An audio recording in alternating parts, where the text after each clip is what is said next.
Salut tout le monde. Qu'est-ce que j'ai fait de farfelu? Comme je l'ai écrit dans un message il y a quelques jours, j'ai fait un jeûne sec de 7 jours. En fait, 6 jours et 3 quarts. Parce que j'ai recommencé à boire à 7 heures, puis j'avais arrêté de boire à 9 heures une semaine plus tôt. Pourquoi j'ai fait ça? Je vais vous raconter ça ce soir. En gros, un jeûne sec, pour ceux qui savent pas c'est quoi ou qui en ont jamais entendu parler, ça veut dire qu'on s'abstient de manger et boire pendant un temps déterminé. Dans mon cas, j'avais choisi 7 jours. J'avais une préparation avant en passant. Je l'ai écrit l'autre jour, mais je vais leur dire ce soir. Je vais raconter des affaires ce soir, s'il vous plaît. N'essayez pas ça à la maison.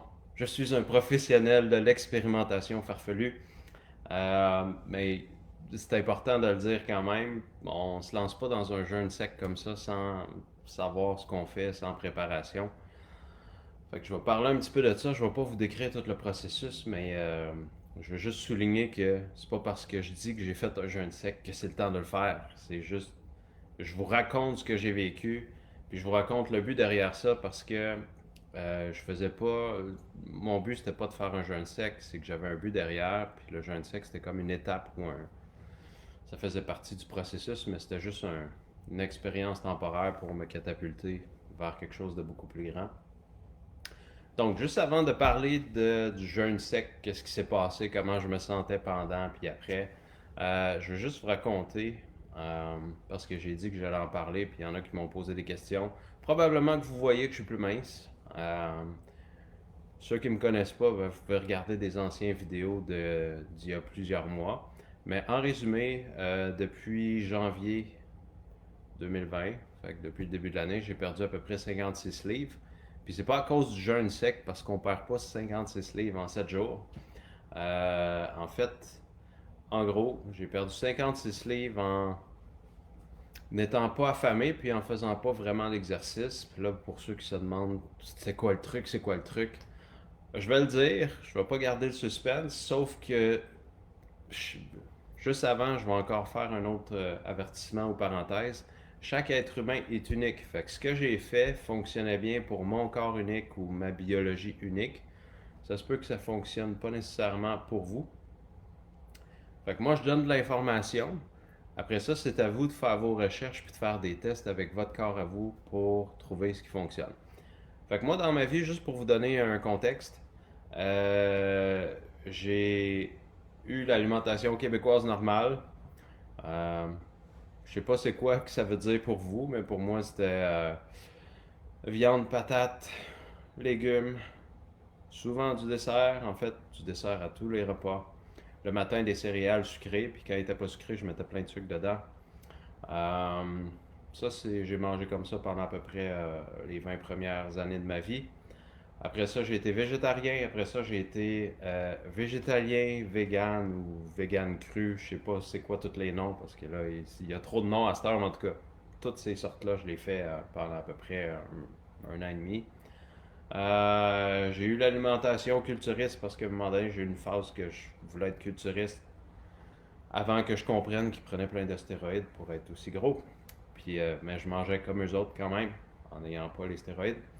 Euh, j'ai fait de l'alimentation macrobiotique. Qu'est-ce que j'ai fait aussi comme alimentation? Plein de sortes en fait, je m'en rappelle plus, j'en ai tellement fait. Ah, j'ai fait paléo, euh, etc., etc. Résumé du résumé, l'alimentation qui a fonctionné le mieux pour moi puis qui m'a fait perdre ce poids-là cette année, c'est ce que certains appellent l'alimentation carnivore. Puis le nom le dit, puis là je m'excuse auprès de tous les véganes. J'ai déjà été végane longtemps, puis j'ai adhéré à la philosophie. Mais ce qui se passait, c'est que quand j'étais crudivore ou végane ou peu importe, euh, ma santé dépérissait vraiment vite. Puis plus longtemps j'étais végane, plus ma santé dépérissait. Puis je me suis rendu compte que j'avais différentes intolérances alimentaires. J'ai passé des tests. Puis j'étais intolérant à quelque chose comme tous les agrumes puis plusieurs légumes. Euh, Puis avant de le savoir, j'y mangeais à tous les jours. Puis je me suis rendu compte que j'avais probablement les intestins très abîmés. Puis j'ai découvert en faisant beaucoup de recherches que l'alimentation carnivore aidait euh, les intestins à se guérir.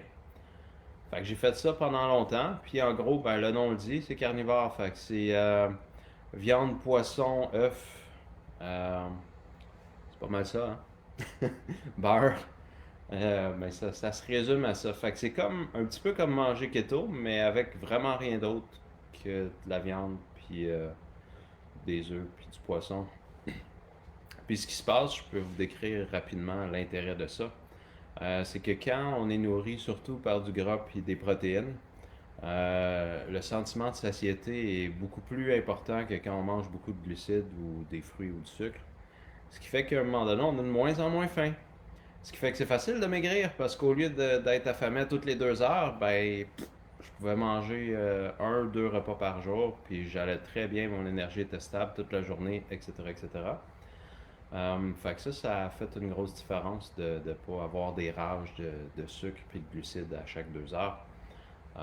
Fait que c'est un peu comme ça que j'ai perdu la majorité du poids, je dirais 40 livres à peu près.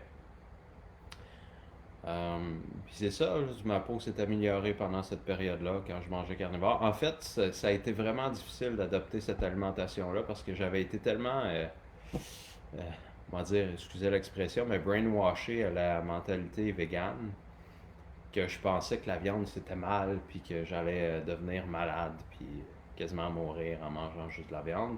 Puis en fait, ben, c'est complètement le contraire qui s'est passé. Finalement, mon énergie a augmenté, mon gras a diminué, ma masse musculaire a augmenté un petit peu sans que je m'entraîne. Qui est toutes des choses que tous les gens qui adoptent l'alimentation carnivore racontent de toute façon. Puis en fait, moi, je me suis basé beaucoup sur un livre du docteur Sean Baker, qui est en anglais seulement, désolé, Carnivore Diet. Fait qu'en gros, j'ai suivi pas mal les recommandations de ce livre-là. Fait que ça, j'ai fait ça une bonne partie de cette année. Et j'avais un plan secret. En fait, c'est pas un plan secret, mais c'est quelque chose que j'avais entendu parler au début de la. Il y a longtemps, là, il y a 20 ans. Il y a un livre qu'une dame m'a passé, la mère d'un de mes amis du secondaire. Elle me prête un livre, ça s'appelle Vive de lumière. L'auteur s'appelle Jasmuheen. Je sais pas si c'est son vrai nom, mais en tout cas. Puis elle, en gros, dans son livre, elle racontait à l'époque quelque chose que je n'étais pas capable de concevoir dans mon esprit ou d'accepter dans ma mentalité très limitée d'un petit gars de 5000 années élevé sur une ferme à tabac. Puis elle disait que finalement, en gros, depuis des années, elle se nourrissait juste de l'énergie ou du chi ou du prana, l'énergie qui est partout en nous puis autour de nous. Puis qu'elle n'avait pas besoin de manger. Puis c'était de même depuis des années. Puis ça m'a fasciné, puis ça a marqué mon imagination. Mais en même temps, aussitôt que j'osais même un petit peu m'imaginer essayer de faire ça, j'avais plein de peurs qui embarquaient, puis plein de croyances qui m'avaient été inculquées pendant toute ma vie, qui faisaient que j'y repensais souvent, mais je le faisais jamais. Puis là, j'ai développé une nouvelle technique il y a un petit peu plus qu'un an que j'ai utilisée pour me libérer des symptômes de la fibromyalgie. J'ai continué à utiliser cette technique-là pour défaire plein de peurs, des doutes, des croyances, etc. En fait, j'ai juste défait plein de conditionnements qui m'avaient été inculqués, comme je disais tantôt, toute ma vie. Des réflexes limitants, des pensées limitantes, des appréhensions, de l'inquiétude, le, le, le pattern de survie, etc., etc. Puis cette année, je me sentais prêt à essayer l'aventure pranique. C'est le même qu'appellent ça les gens qui vivent d'énergie. Ils disent qu'ils sont praniques. Il y en a qui disent qu'ils sont respiriens. Je trouve que le nom est ordinaire en français. Fait que j'ai pas tendance à l'utiliser. Puis il y en a qui disent qu'ils vivent juste du chi ou de l'énergie. Là, je me sentais prêt cette année à explorer ça. Explorer, ça veut pas dire que j'ai pris la décision ferme de plus jamais manger toute ma vie. Je voulais vivre le processus parce qu'il y a un processus, en fait, il y a plusieurs types de processus qui existent pour faire une transition de normal à pranique. Puis moi, j'ai fait le processus que la plupart des gens aujourd'hui ne recommandent plus, qui dure 3 semaines. Puis ça donne que dans tous les processus pour emmener le corps à devenir pranique, il y a un jeûne sec qui est entre 3 et 7 jours, selon le processus. Moi, j'ai fait l'ancien processus qui dure 3 semaines. Fait que c'est 7 jours de jeûne sec. J'ai fait 6 et 3 quarts. Je sentais que ce que ça avait à faire comme effet était fait dans mon corps. Puis après le jeûne sec de 7 jours, sans que je vous raconte tout le processus, là, parce que ça serait un livre au complet, c'est des jus dilués pendant 2 semaines. Dilué, ça veut dire 25% de jus des vrais jus de fruits, là, pas du jus artificiel qu'on lit les ingrédients et on sait pas c'est quoi, là, des vrais jus frais. Fait que c'est 25% de jus frais, 75% eau.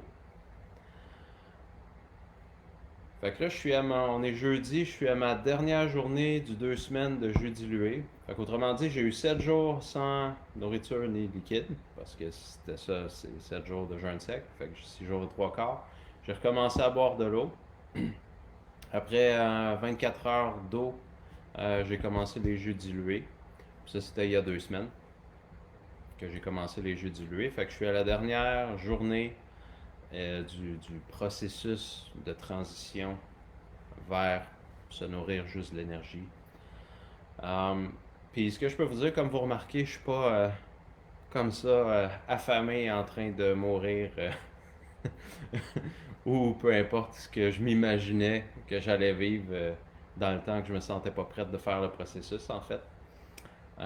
Parce que je m'imaginais plein d'affaires, là, comme j'allais ressembler à quelqu'un d'un pays du tiers-monde complètement amaigri et faible qui marche comme une personne âgée. Hein. C'est ça que je m'imaginais dans le temps que je m'imaginais faire le processus. Ça m'aidait pas à me donner le goût de le faire. Donc, fait que là, je suis rendu à ma dernière journée. Puis là, ce qui est intéressant, je veux juste vous expliquer un peu la patente parce que, tu sais, ceux qui ont jamais entendu parler de ça, ça doit comme frapper un petit peu de ouais, mais c'est quoi l'affaire vivre d'énergie, pas manger, ça se peut pas, c'est impossible. Euh, on va mourir si on fait ça. Puis bon, tu sais, c'est ça que j'avais moi comme réflexe la première fois que j'en ai entendu parler. Fait que peut-être que ceux qui connaissaient le sujet, ben ils m'écoutent parler puis ils veulent en apprendre plus. Puis il y en a qui veulent peut-être en apprendre plus, mais en même temps, ils ont peut-être les mêmes réactions que moi j'avais la première fois que j'ai été euh, que j'ai entré en contact avec ce sujet-là. Puis en gros, même quelque chose d'aussi ésotérique que ça, d'aussi farfelu, il y a des critères pour savoir si on a vraiment fait la transition ou pas. Fait parce que dans tout, il y a des critères. Tu sais, exemple, comment tu fais pour savoir que, je sais pas, t'as faim, il y a telle sensation. Comment tu fais pour savoir que t'as soif, il y a telle sensation dans le corps. Comment tu fais pour savoir que t'as besoin de dormir, il y a telle sensation. Fait que tu sais, il y a des façons de savoir. Ou tu sais, comment tu fais pour savoir euh, qu'une chanson est en sol. Ben, les musiciens ont des façons de savoir ça. Fait que, tu sais, peu importe c'est quoi le sujet, il y a tout le temps des façons d'évaluer. Je suis rendu ou je suis pas rendu. Je suis capable de faire ça ou je suis pas capable. Puis les critères pour déterminer si on fonctionne de manière pranique, c'est-à-dire si on est nourri de l'énergie qui est déjà à l'intérieur de notre être puis partout, c'est est-ce que on a de l'énergie tout le long de la journée? Dans le sens que si on se sent vraiment faible en mangeant pas, ben on n'est pas pranique. C'est juste un jeûne normal. Fait qu'est-ce qu'on a de l'énergie tout le long de la journée? Fait que ça, c'est un des critères. Un autre des critères, c'est est-ce qu'on a faim et soif? Oui. Ou affamé? Oui. On n'est pas pranique. Quand on devient pranique, la faim puis la soif disparaît, ou en tout cas, la faim disparaît puis la soif habituellement disparaît aussi après un certain temps. Fait que là, je suis pas rendu là, il me reste à peu près un 15% de faim puis de soif. Là, moi, j'ai même pas fini le processus aujourd'hui. Fait que, tu sais, des fois, ça continue un petit peu avant d'être rendu à plus faim plus soif. Un autre critère, puis celui-là, il est vraiment important. C'est en fait le plus important de tous les critères pour savoir si on est pranique, c'est est-ce que notre poids est stable? Stable. Parce que, tu sais, quand on jeûne, ceux qui ont déjà fait des jeûnes, puis sinon, ben, je peux vous raconter, j'en ai fait souvent. Quand on fait un jeûne à l'eau, on perd, ça dépend du monde, là, tout le monde est unique, mais on perd entre une demi-livre et une livre par jour. Puis quand on fait un jeûne sec, ça veut dire pas d'eau, pas de nourriture, pas de liquide, on perd à peu près 2 livres par jour. Là, moi, j'ai fait le jeûne sec. J'ai perdu peut-être entre 11 et 14 livres. Après ça, j'ai commencé l'eau. Après ça, le liquide, là, j'ai pris à peu près 3 livres. 3-4. Après ça, ce qui est assez fascinant, c'est que mon poids a rebaissé d'à peu près 2 livres, puis après il est remonté, puis là il est stable depuis à peu près 11 jours à 163 livres pour 5 pieds 9 pouces. Mais ce qui est fascinant, puis là moi, avant j'étais culturiste, j'ai fait, tu sais, là je jouais avec mon poids, tu sais, pour augmenter ma masse musculaire, je mangeais plus, pour perdre du gras, je mangeais moins, etc. Puis habituellement, quand je tombais en bas de 1700 calories, je perdais du poids relativement rapidement. Relativement rapidement, ça veut dire à peu près 2 livres par semaine. Ça, c'est 1700 calories. OK? Je vous dis ça pour vous mettre en contexte, puis je compare avec présentement. Là, j'ai fait un jeûne sec de 7 jours. Après, j'ai recommencé à boire des jus dilués, puis ma moyenne de calories par jour, c'est 300. Ça veut dire, je regarde la bouteille de jus frais, là, parce que je le fais pas, je l'achète. Puis là, mettons, je mets 200 millilitres ou 300 millilitres, puis je remplis le reste avec de l'eau. Puis là, j'additionne ce que j'ai mis comme jus tout le long de la journée, puis ça donne 300 calories. Autrement dit, je consomme plus que moins que 5 fois moins de calories qu'avant quand je maigrissais, qui était à peu près 1700 calories. Là, c'est juste 300, puis mon poids est stable. Fait que, tu sais, si moi je continuais comme ça pendant 6 mois ou 3 mois ou peu importe, là, moi, mon critère que je me suis donné personnel, c'est si pendant 3 mois j'étais à 300 calories, là, avec des jus dilués qui est quasiment juste de l'eau et un petit peu de jus, puis des fois je sais même pas du jus, tu sais, je prends des bouillons avec presque pas de calories, là, quand ça me tente d'avoir quelque chose de chaud, puis de changer le goût, puis des tisanes. Ben là, si j'étais à 300 calories par jour, puis dans 3 mois, je suis encore à peu près au même poids, là, mettons, j'étais entre 160 et 163, je vais considérer que je suis pranique au sens où, ben, 300 calories, ça n'a jamais été assez pour moi de toute ma vie, là. Puis là, si mon poids se maintient avec ça, ben, je vais considérer que je suis pranique. Là, ce que j'ai fait, ça, c'était mon critère que je m'étais donné pour que ce soit confortable. Tu sais, autrement dit, je m'étais gardé je vais appeler ça une petite zone de confort que je prenais un petit peu de calories, qui était 300. Mais là, je me sens tellement bien que j'ai commencé à diminuer. Je pense que ça fait 2 jours que j'étais à 200 calories.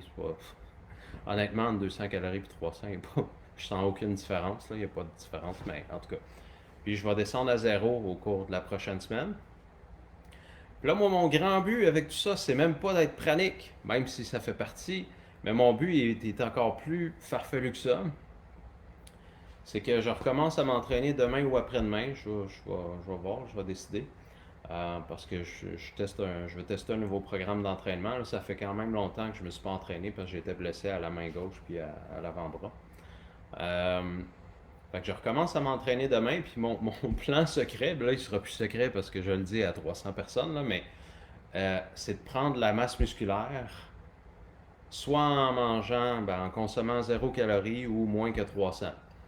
Puis ça, là, basé sur toutes mes recherches, ça devrait être scientifiquement impossible de prendre de la masse musculaire avec 0 g de protéines par jour, parce que présentement, j'étais à 0 g de protéines par jour.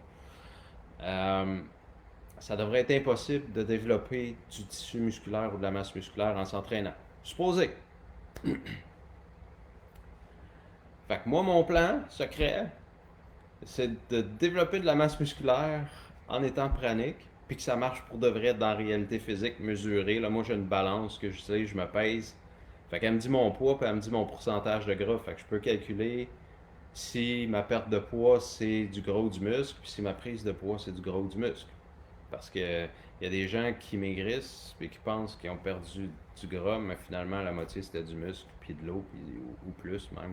Puis ils s'en rendent pas compte, puis ils pensent que c'était de la graisse, etc. Fait que moi, j'aime ça être précis, j'aime ça être rigoureux.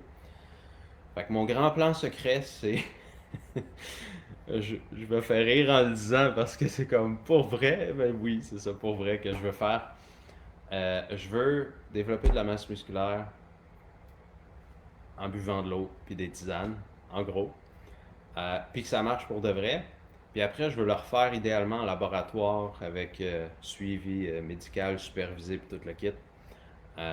Pour emmener un questionnement, parce que moi, ça fait longtemps que je sais que la réalité ou les possibilités ou les capacités humaines sont beaucoup plus grandes que ce qu'on s'est fait inculquer par les médias puis par peu importe. Là, moi, j'appelle ça le conditionnement social. Fait que là, à un moment donné, j'étais dans le conditionnement social comme tout le monde parce que j'ai été élevé normalement comme tout le monde. Fait que là, j'étais dans le conditionnement social. Puis c'était souffrant parce qu'au fond de moi, je le savais qu'il existait plus. Beaucoup, beaucoup, beaucoup plus. Fait que j'ai eu la chance d'un moment donné, je souffrais tellement d'être, je vais appeler ça dans la prison du conditionnement social, que je me suis mis à suivre des formations, pour essayer n'importe quoi pour me libérer de cette souffrance-là, qui était finalement juste que j'étais enfermé dans une prison imaginaire avec des conditionnements et des croyances. Là, je me suis mis à commencer à rencontrer des gens qui faisaient des affaires impossibles. Selon le conditionnement social, pas impossible dans la réalité absolue, parce qu'ils le faisaient et ça marchait. Fait que c'était pas impossible, mais selon la croyance populaire, selon la majorité des humains, si on leur demandait ça, c'est possible, ils diraient non. Fait que ça a commencé à défaire mes croyances. Processus vraiment lent, là. C'est sur 23 ans. Puis, un type de personne qui m'a beaucoup euh, connecté avec les capacités humaines, puis sorti des croyances que plein d'affaires sont impossibles, c'est les chamans. Entre autres, il y a un chaman. J'ai eu la chance de En fait, moi, je suis allé suivre une formation qui était un petit peu, on va appeler ça initiatique, dans le sens qu'on se promenait dans le Grand Canyon, puis on rencontrait la tribu Havasupai, puis etc. On jasait, puis on faisait des sweat lodges, puis peu importe. Puis là, ben, à un moment donné, on est en autobus pour se rendre d'un point à l'autre, puis l'autobus arrête à, je sais même pas pourquoi, un dépanneur, il n'y avait pas de raison. Puis là, le formateur ou le guide, il rencontre deux Amérindiennes qu'il connaissait, puis c'était les cousines d'un chaman aveugle. Puis là, il leur a demandé si le chaman aveugle pouvait venir nous voir, puis là, on pourrait aller visiter je sais pas quoi dans le Grand Canyon. Puis là, ils ont dit oui, puis ils ont arrangé ça. Puis en gros, le chaman, il est légalement aveugle. Fait que tu sais, je pense pas que c'est 100%, là, mais tu sais, il voit tellement pas bien qu'il est considéré légalement aveugle, puis il a pas de permis de conduire. Mais il conduit son pick-up. Oui, je l'ai dit, il conduit son pick-up.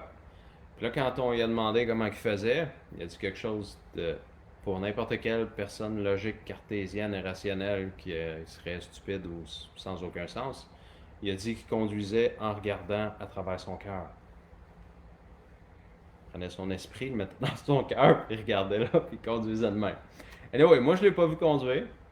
Puis c'est pas important parce que c'est ce qui s'est passé après qui est important. Fait que là, à un moment donné, on visite des sortes de cavernes dans le Grand Canyon, puis là, on revient.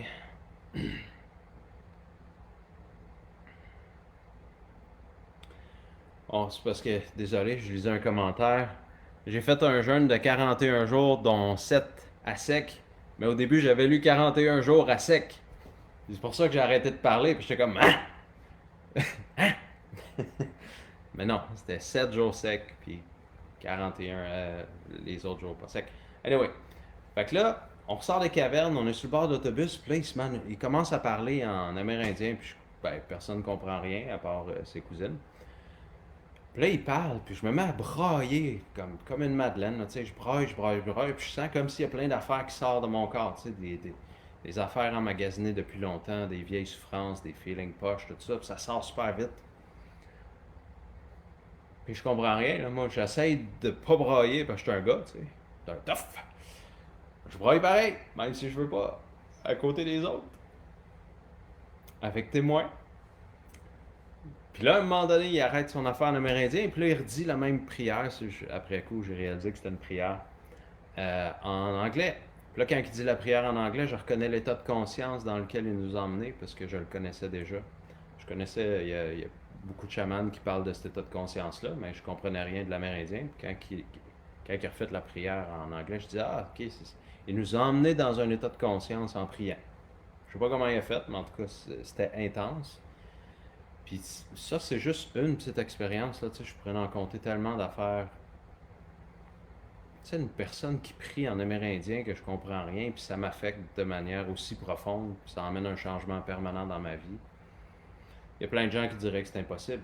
Tu sais, je suis allé souvent à l'église, puis on a prié, puis ça faisait pas ça, là.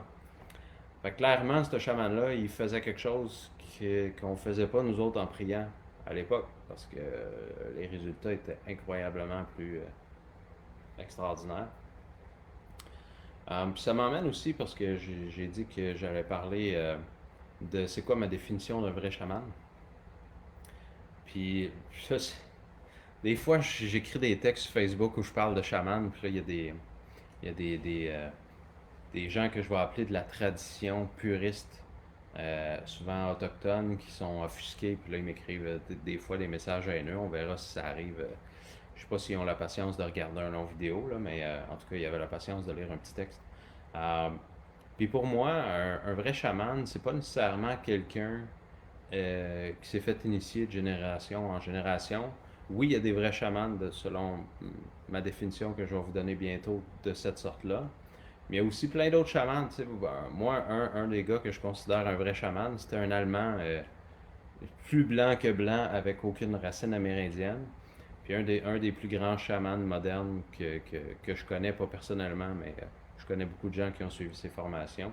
C'est Tom Brown Jr., qui fait des choses que personne ne réussisse à comprendre. Comme, mettons, s'il y a une personne qui se perd en forêt, là, puis là, ils font, tu sais, il y a plein de policiers, puis plein de gens qui se promènent dans la forêt, là, puis avec les chiens, puis les quatre roues pour essayer de trouver la personne, puis personne ne trouve la personne perdue.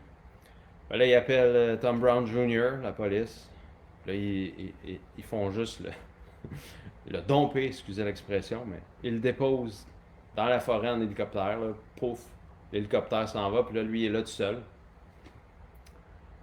Puis là, ben, il se promène, puis très rapidement, il trouve la personne avec aucun indice pour la retrouver. Puis il n'y a personne qui sait comment il fait. Il fait juste. Il se fait envoyer dans la forêt, quelque part proche de où que la personne est supposée s'être perdue, ou en tout cas, la dernière fois qu'elle a été vue, proche de cet endroit-là.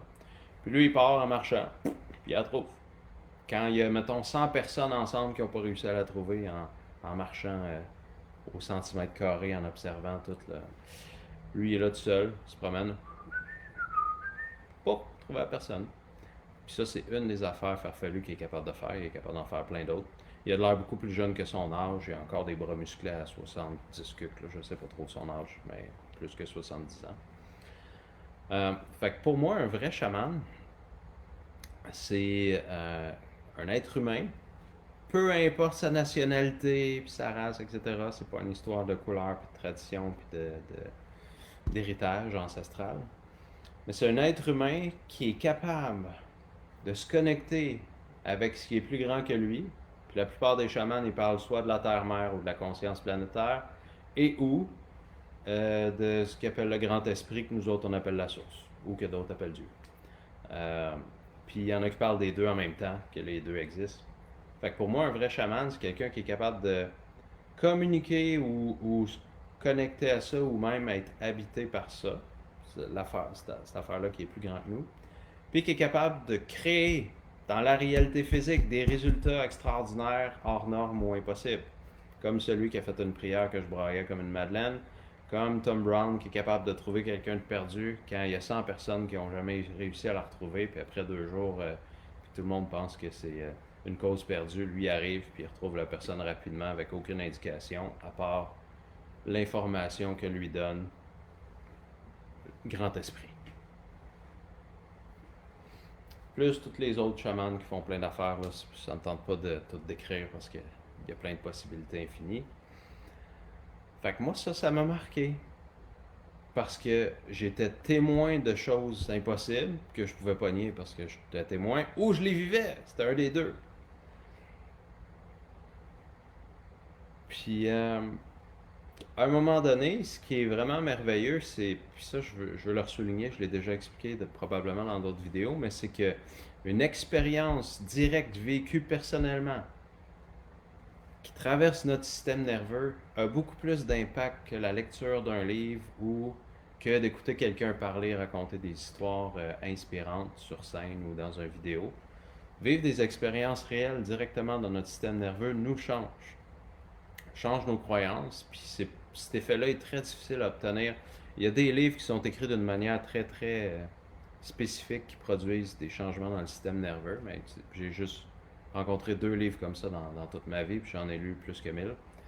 Euh, Fait que le fait que moi je vivais constamment, je veux dire régulièrement, des expériences considérées impossibles autant par moi que par la majorité de la société, me transformait à chaque fois. Là, il y a des gens qui posent des questions par rapport au pranic. Je vais y revenir. Fait que oui, continuez à écrire vos questions. Je vais juste finir ce que je dis là. Puis après, je vais revenir je vais répondre à toutes vos questions, autant qu'il y en a. Là, je sais pas il y a combien de commentaires, mais en tout cas, je vais essayer de lire vite puis de répondre. Fait qu'en gros, j'ai eu la chance, puis je sais pas pourquoi, honnêtement. En fait, je savais même pas c'était quoi le chamanisme à l'époque, là, il y a plus que 2 décennies. Ben, sans faire exprès, je rencontrais tout le temps des chamans. Même, mettons, j'allais à une formation de PNL en Californie en 99. Puis là, on attend, tu sais, si vous avez suivi des formations, vous savez c'est quoi. On attend en fil pour la prise de présence, faire donner nos notes de cours, etc. Là, j'attends en fil. Je suis dans le hall d'un hôtel. Puis là, il y a un gars qui se met à me parler. Puis je sais pas comment ça s'est passé, mais quelque chose comme 10 minutes plus tard, j'étais assis sur une chaise dans un état de conscience extraordinaire dans lequel il m'a emmené. Puis là, il m'enseignait à faire des trucs chamaniques dans cet état-là. Puis ça, c'était avant que la formation commence, puis on se connaissait pas. Puis là, je me demandais d'où est-ce qu'il sortait. C'est qui lui? Puis pourquoi qu'il fait ça avec moi, puis pas avec quelqu'un d'autre dans les 100 personnes participants. Puis là, ça donne que à partir de ce moment-là, je rencontrais tout le temps des chamans, sans faire exprès, qui m'enseignaient des choses. Des fois, ils m'enseignaient verbalement, ça veut dire ils m'expliquaient comment faire des choses. Puis des fois, c'était, je vais appeler ça par transfert, un petit peu comme le gars en 99. Il m'emmenait dans un état de conscience, puis ça me changeait, puis ça changeait. Euh, Ça changeait juste ma réalité, puis mes capacités. Fait que là, mes capacités se développaient de plus en plus. Capacité, ça veut dire être capable de faire des choses que je n'étais pas capable de faire avant, avoir des résultats beaucoup plus éloquents, évidents dans la réalité physique, avec les techniques énergétiques, les trucs chamaniques, etc. Puis même les autres techniques que j'apprenais. Euh, Puis ça m'a changé. Fait que ce qui s'est passé, c'est qu'à un moment donné, ça a pris du temps, ça a pris 14 ans, même si les gens me demandaient tout le temps à répétition que je donne une formation chamanique, parce qu'ils savaient que je faisais des trucs, ils me voyaient faire des fois quand je faisais des démonstrations sur scène. J'ai hésité pendant 14 ans parce que si je donnais une formation, je voulais rendre justice à ce que moi j'avais vécu comme transformation. Puis au début, je savais pas si j'allais être capable de donner l'équivalent euh, aux gens comme transformation. Puis en 2015, j'ai donné ma première formation chamanique de 2 jours que j'appelle Chamanique 1 pour les différencier. Il y avait 600 personnes ou 700, c'est 700. Puis là, j'ai reçu tellement de témoignages extraordinaires, je vais juste vous en nommer un ou deux. Euh, Parce que le sujet, en même temps, du vidéo ce soir, c'est les capacités réelles de l'être humain. C'est ça pour moi. Tu sais, comme je disais, j'ai tout le temps su au fond de moi que c'était beaucoup plus grand. La vie était beaucoup plus grande que ce qu'on se fait dire puis ce qu'on voit dans les médias. Euh, Puis nos capacités le sont aussi. Mais quand j'étais jeune, puis je savais ça au fond de moi, tu sais, jeune, je veux dire enfant, je pouvais pas le prouver. Puis si je le disais, ben le monde faisait juste rire parce que euh, conditionnement social. Fait que là, j'ai donné la première formation chamanique en 2015. Puis là, il y a deux messages que j'ai reçus qui m'ont frappé parce que même moi, la mâchoire m'est tombée. Il y en a un, c'est une grand-mère. Je ne sais plus à quel âge exactement, mais en tout cas une grand-mère. Elle avait fait un demi-marathon l'année avant la formation chamanique. Puis elle avait complété. Puis là, elle dit, dans son témoignage, elle dit, j'avais complété un marathon, tu sais, en faisant l'entraînement que t'as pas de vie. Là, je sais ce qu'elle veut dire parce que je connais plein d'athlètes personnellement. Puis là, elle dit, après la formation chamanique, écoutez, ce bout-là, il a fallu que je le relise 3 fois parce que malgré tout ce que j'avais vécu dans ma vie, j'ai eu de la misère à y croire pendant une fraction de seconde. Là, elle dit, ben, après la formation chamanique, j'ai décidé de faire un demi-marathon, mais sans entraînement. Juste en faisant les techniques que tu avais enseignées dans la formation chamanique. Là, moi, je suis en train de lire ça, je sais pas c'est quoi le reste du texte. Là. Puis je me dis, moi, j'aurais jamais osé faire un demi-marathon sans entraînement. Mais bon, elle l'a fait, puis il est trop tard. Puis là, elle écrit, ben, bizarrement, je l'ai complété, ça a super bien été, puis j'ai fait un meilleur temps cette année sans entraînement avec les techniques chamaniques que l'année passée quand je faisais l'entraînement que j'avais pas de vie. Là, quand j'ai fini de lire ça, c'est devenu tout silencieux dans mon esprit. Je n'étais pas capable de penser parce que ça dépassait même moi. Ce qui me restait de croyances limitantes était défié présentement parce que je lisais la petite madame qui avait pas, mettons, 19 ans de pratique avec des trucs chamaniques comme moi. Là, elle avait 2 jours de pratique. Fait que là, elle fait une formation de 2 jours, elle apprend des techniques chamaniques, fait qu'elle décide, bon ben, j'ai 2 jours d'expérience avec des techniques chamaniques, je vais le faire un demi-marathon sans entraînement. OK. Fait que ça, c'est une personne. Une autre femme, elle fait un entraînement de groupe au gym. Je me rappelle plus de la sorte. Puis là, ils font la chaise. Tu sais, la chaise, c'est que t'es dos au mur, puis t'as les jambes à 90 degrés, puis là, tu tiens le plus longtemps possible. Là. Fait que là, l'entraîneur, il dit, OK, la personne qui tient le plus longtemps, je donne un t-shirt gratuit. Je sais pas pourquoi ça motivait les gens, mais c'était peut-être juste pour ça. Le t-shirt n'était pas important, puis c'était le défi. Fait que là, la fille est là, elle est en position de chaise, là, elle fait les techniques chamaniques. Puis là, son témoignage, il va comme suit. Il dit, fait que là, Alexandre, je suis là, je suis en train de faire la chaise, ça va bien. Puis elle dit, là, moi, je suis pas en shape, là. D'habitude, là, moi, la chaise, ça fait mal, ça tremble, ça va pas bien.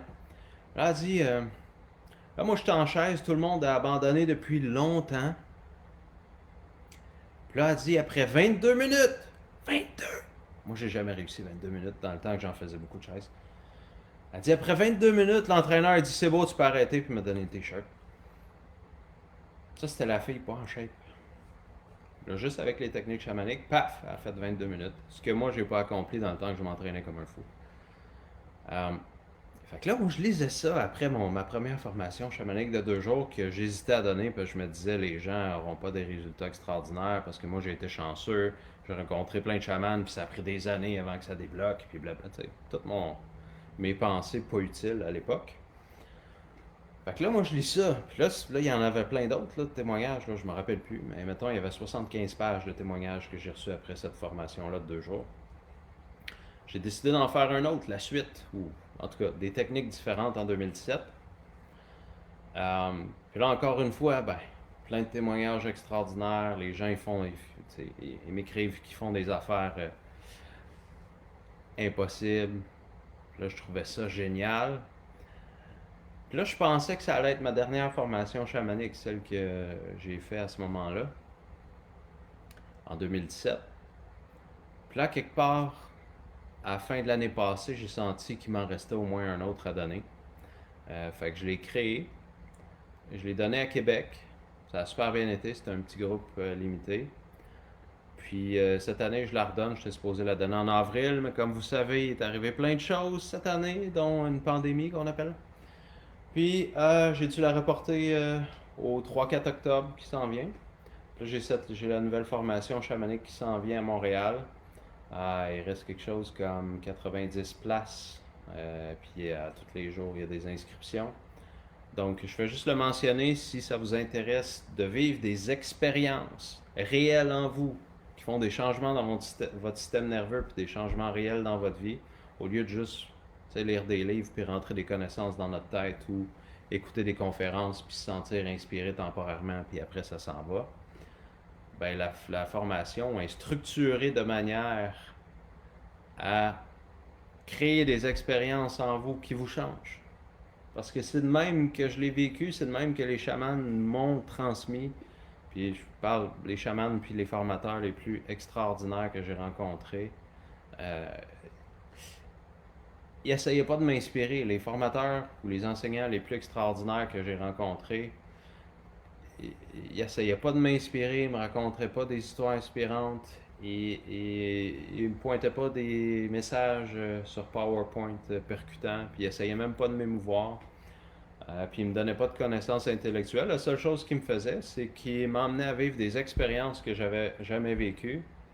Puis comme je vivais des expériences que j'avais jamais vécues, ça me changeait. Automatiquement.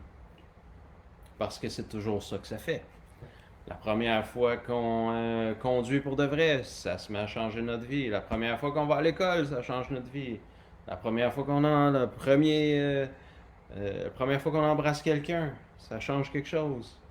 La première fois, ceux qui apprennent à parler anglais, quand on est capable de parler anglais, les premières expériences de communication réelle, qu'on comprend l'autre, l'autre nous comprend, ça nous change.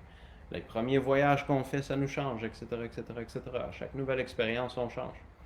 Fait que le but, pour moi, si on parle d'évolution ou du développement personnel, c'est pas de rentrer plein de connaissances intellectuelles dans notre tête comme c'est fait à petite école, puis primaire, secondaire, etc. Ce qui crée le plus d'évolution, puis de changement, puis de développement de capacités réelles, c'est de vivre des nouvelles expériences, puis d'apprendre, après que notre système nerveux a été changé par la nouvelle expérience, apprendre quoi faire avec ce qui a changé dans notre système nerveux, autrement dit les nouvelles perceptions, les nouveaux états de conscience, puis les nouvelles capacités. À partir de là, quand c'est comme ça qu'on apprend, on se met à vivre des changements de plus en plus rapides, de plus en plus grands, puis c'est de plus en plus facile. Fait que ça, je voulais le mentionner parce qu'il y a encore des gens qui me disent que ça fait 25 ans qu'ils font du développement personnel, puis leur vie n'a pas beaucoup changé. Puis après, quand je leur demande qu'est-ce qu'ils font comme développement personnel, ben ils me disent qu'ils lisent beaucoup de livres. Ben lire beaucoup de livres, ça fait juste emmener plein de connaissances dans notre tête. Ça produit pas nécessairement des changements en nous, dans notre système nerveux. Fait que ça, juste ce détail-là, cette nuance-là, c'est une mine d'or parce que si on prend le temps qu'on investissait à rentrer des connaissances intellectuelles dans notre tête, on fait juste prendre le même temps et la même énergie puis on l'investit dans vivre des expériences nouvelles ou aller vers des formateurs compétents ou des coachs compétents qui nous emmènent à vivre des expériences nouvelles puis qui savent ce qu'ils font, ben là on se met à vivre des progrès en accéléré de plus en plus.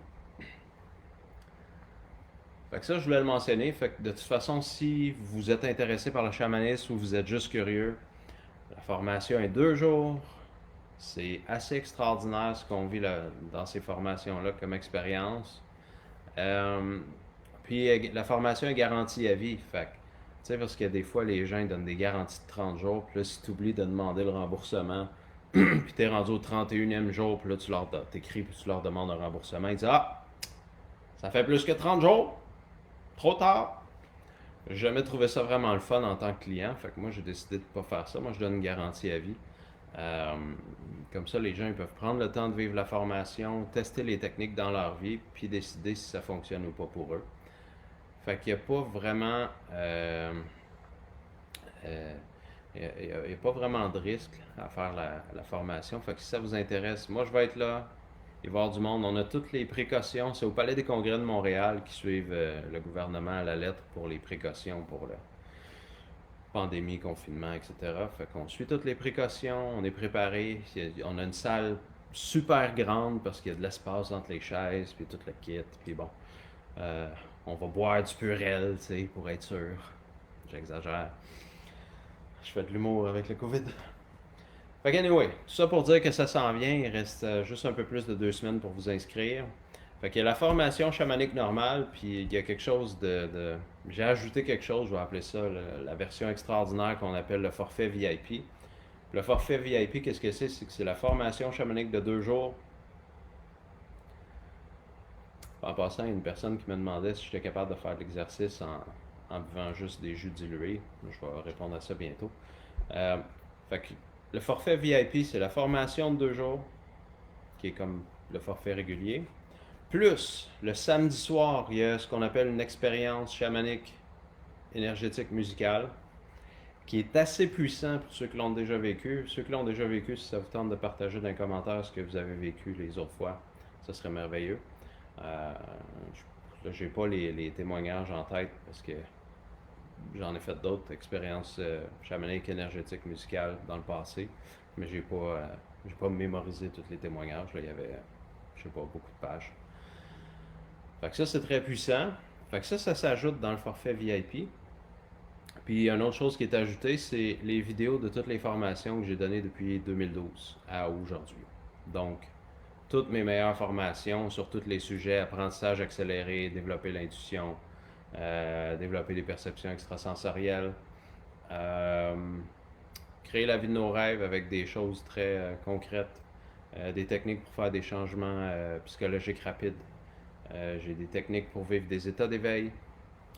Fait que, de toute façon, ça s'appelle la collection ultime. C'est ajouté dans le forfait VIP pour le même prix. Puis c'est toutes les formations que j'ai données depuis 2012, quelque chose comme 41 jours de formation ou plus, là, je ne me rappelle plus exactement. Donc, si ça vous intéresse, vous regardez dans la petite description, vous cliquez sur lire la suite ou lire plus dans Facebook, là, à côté de l'image. Puis vous allez voir, il y a les liens. Vous cliquez, puis vous allez pouvoir lire la description complète de la formation chamanique qui s'en vient dans 2 semaines. S'il vous plaît, si ça vous intéresse vraiment, inscrivez-vous rapidement parce qu'à tous les jours, il y a des inscriptions, puis il reste juste 90 places, 91 places. Donc, c'est un petit peu ça. Puis pour ceux qui ont des personnes peut-être avec un système immunitaire plus fragile qui ne peuvent pas venir en groupe, il y a la formation disponible à distance en vidéo. Comment ça fonctionne, c'est on a un groupe Facebook privé. Les gens qui s'inscrivent à la formation à distance vont avoir une invitation pour le groupe privé. Puis en temps réel, il va avoir les vidéos de la formation sur le groupe privé, comme je fais présentement, mais c'est la formation en salle. Puis après, il va avoir la rediffusion dans le groupe disponible. Puis après ça, nous, on fait un montage parce qu'on filme avec 3 caméras, un petit peu comme en télévision. Puis après ça, quand le montage est fait, vous avez un compte sur mon site internet euh, dans lequel vous avez les vidéos qualité télévision avec 3 angles de caméra. Donc c'est un petit peu ça. À partir de là, je vais regarder vos questions puis répondre. Déborah, elle écrit oui, c'est moi la chaise. Très cool. Là, il y a quelqu'un qui m'a demandé as-tu de l'énergie pour faire de l'exercice en étant avec des jus dilués? Ben, la réponse c'est oui, mais j'aurais pas pu répondre avant aujourd'hui parce que j'ai fait pendant un jeûne sec. Ah oui, j'ai dit que j'allais vous dire comment on se sent pendant un jeûne sec parce que c'est le fun de savoir d'avance. Je vais revenir à ça. Pendant un jeûne sec, je peux vous dire qu'on est plus faible physiquement après quelques jours pour la plupart des gens. Puis là, je vais nuancer ce que je vais dire parce que c'est pas toujours vrai, puis je vais expliquer pourquoi après.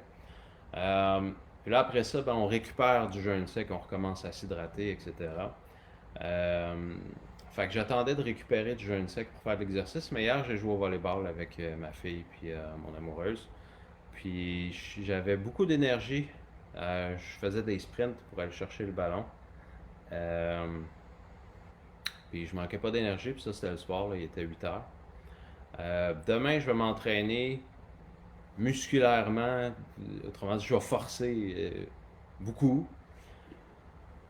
Autrement dit, je vais prendre la quantité d'effort ou de poids qui est ce que je suis capable, puis l'augmenter graduellement à chaque entraînement.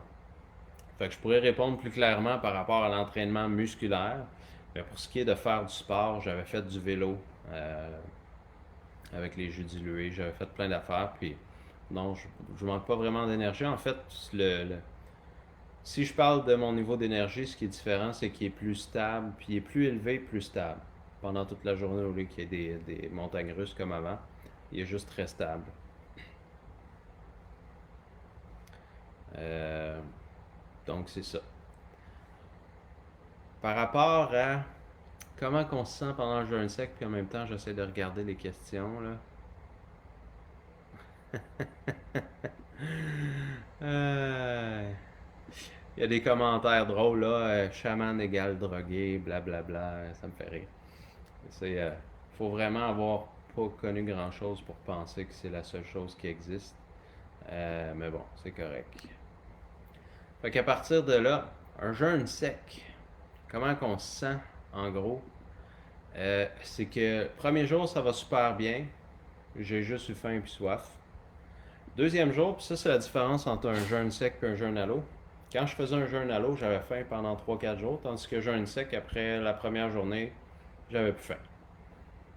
Puis je dirais même que j'avais plus soif. La seule affaire qui se passe, c'est qu'à chaque heure ou jour qui passe, j'avais la bouche de plus en plus sèche, la gorge aussi.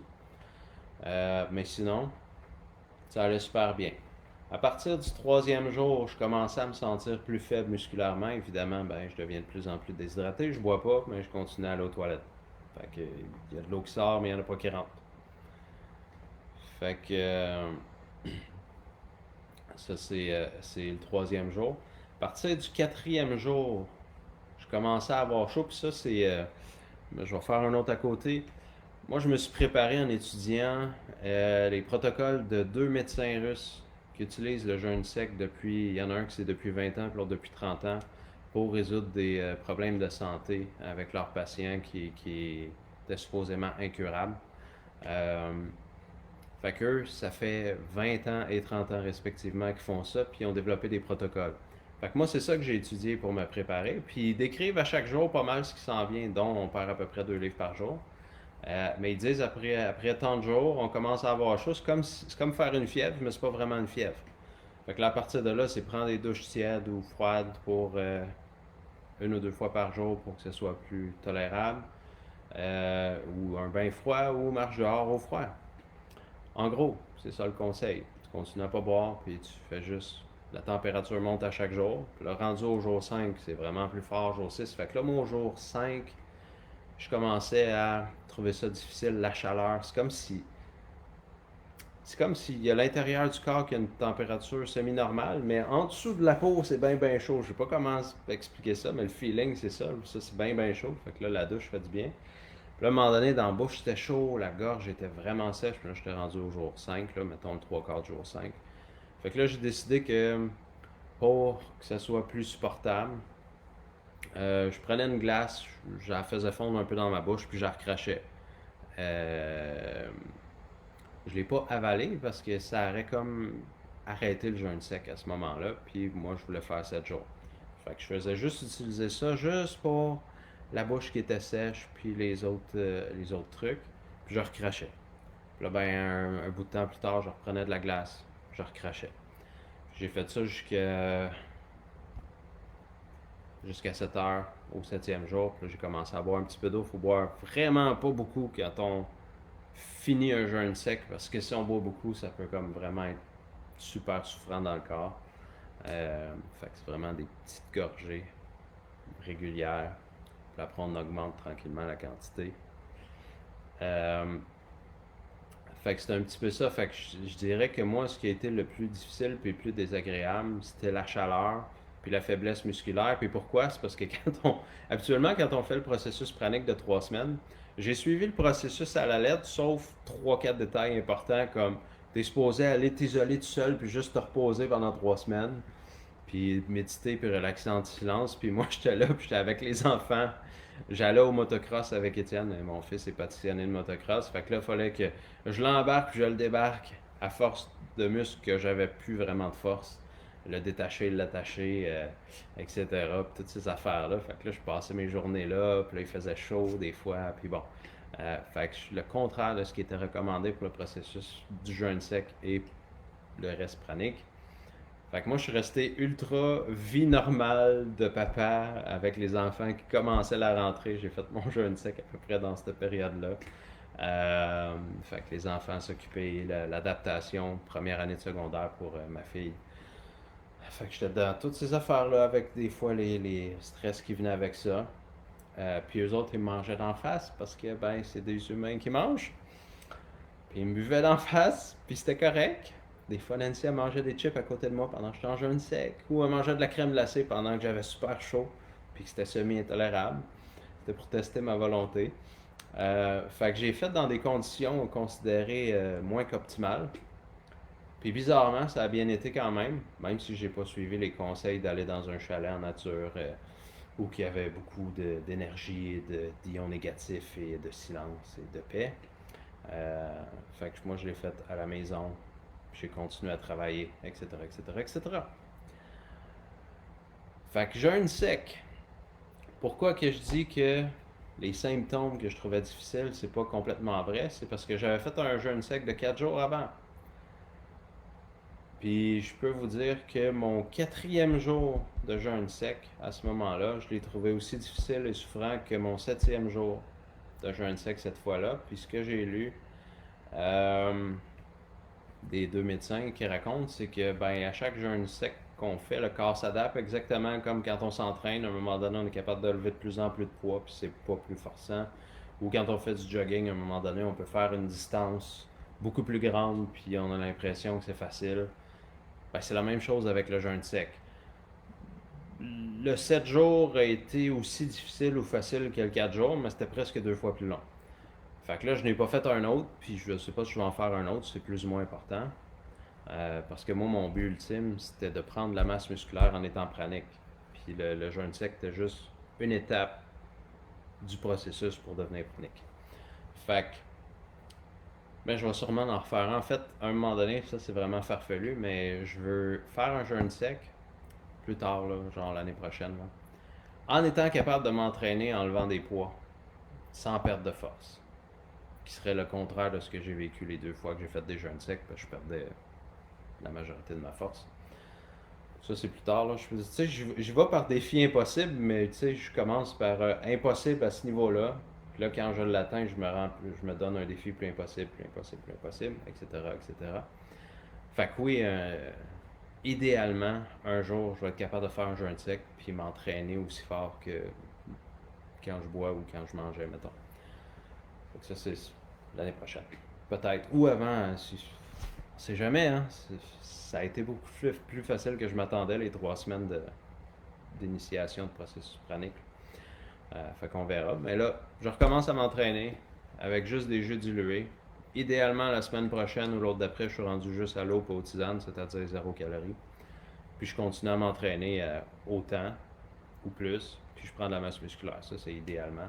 Ça, c'est mon plan ou mon échéancier pour ça, par rapport à prendre de la masse musculaire en mangeant pas. Puis après ça, on verra où la vie m'amène. Fait que ça, c'est ce qui s'est passé. Fait que tout ça pour vous dire que peu importe ce qu'on fait qu'on trouve impossible, ça devient facile, incluant des jeûnes secs, incluant des marathons, incluant des. Tu sais, il y a du monde qui faisait des marathons, trouvait ça trop facile. Là, ils font des ultra-marathons. Ça, c'est genre, je sais plus, là, 100 km, là, une affaire de fou. Là. Ça prend toute la journée à courir, là, puis des fois, ils finissent tard le soir. Euh, Fait que quelqu'un qui a jamais fait de marathon fait waouh, c'est ben trop long, je serais jamais capable. Puis ceux qui en ont réussi plusieurs, ils se disent bon ben trop facile, qu'est-ce que je fais? Puis là, ils font des ultramarathons. Fait que du monde qui deviennent pranique à un moment donné, c'est ah mon poids est stable, j'ai de l'énergie toute la journée puis une partie de la nuit. Parce qu'un autre des critères que j'avais pas mentionné tantôt, c'est que le nombre d'heures de sommeil diminue. C'est un des critères pour savoir si on est pranique. En fait, les deux plus importants, les trois plus importants, c'est l'absence de faim et l'absence de soif.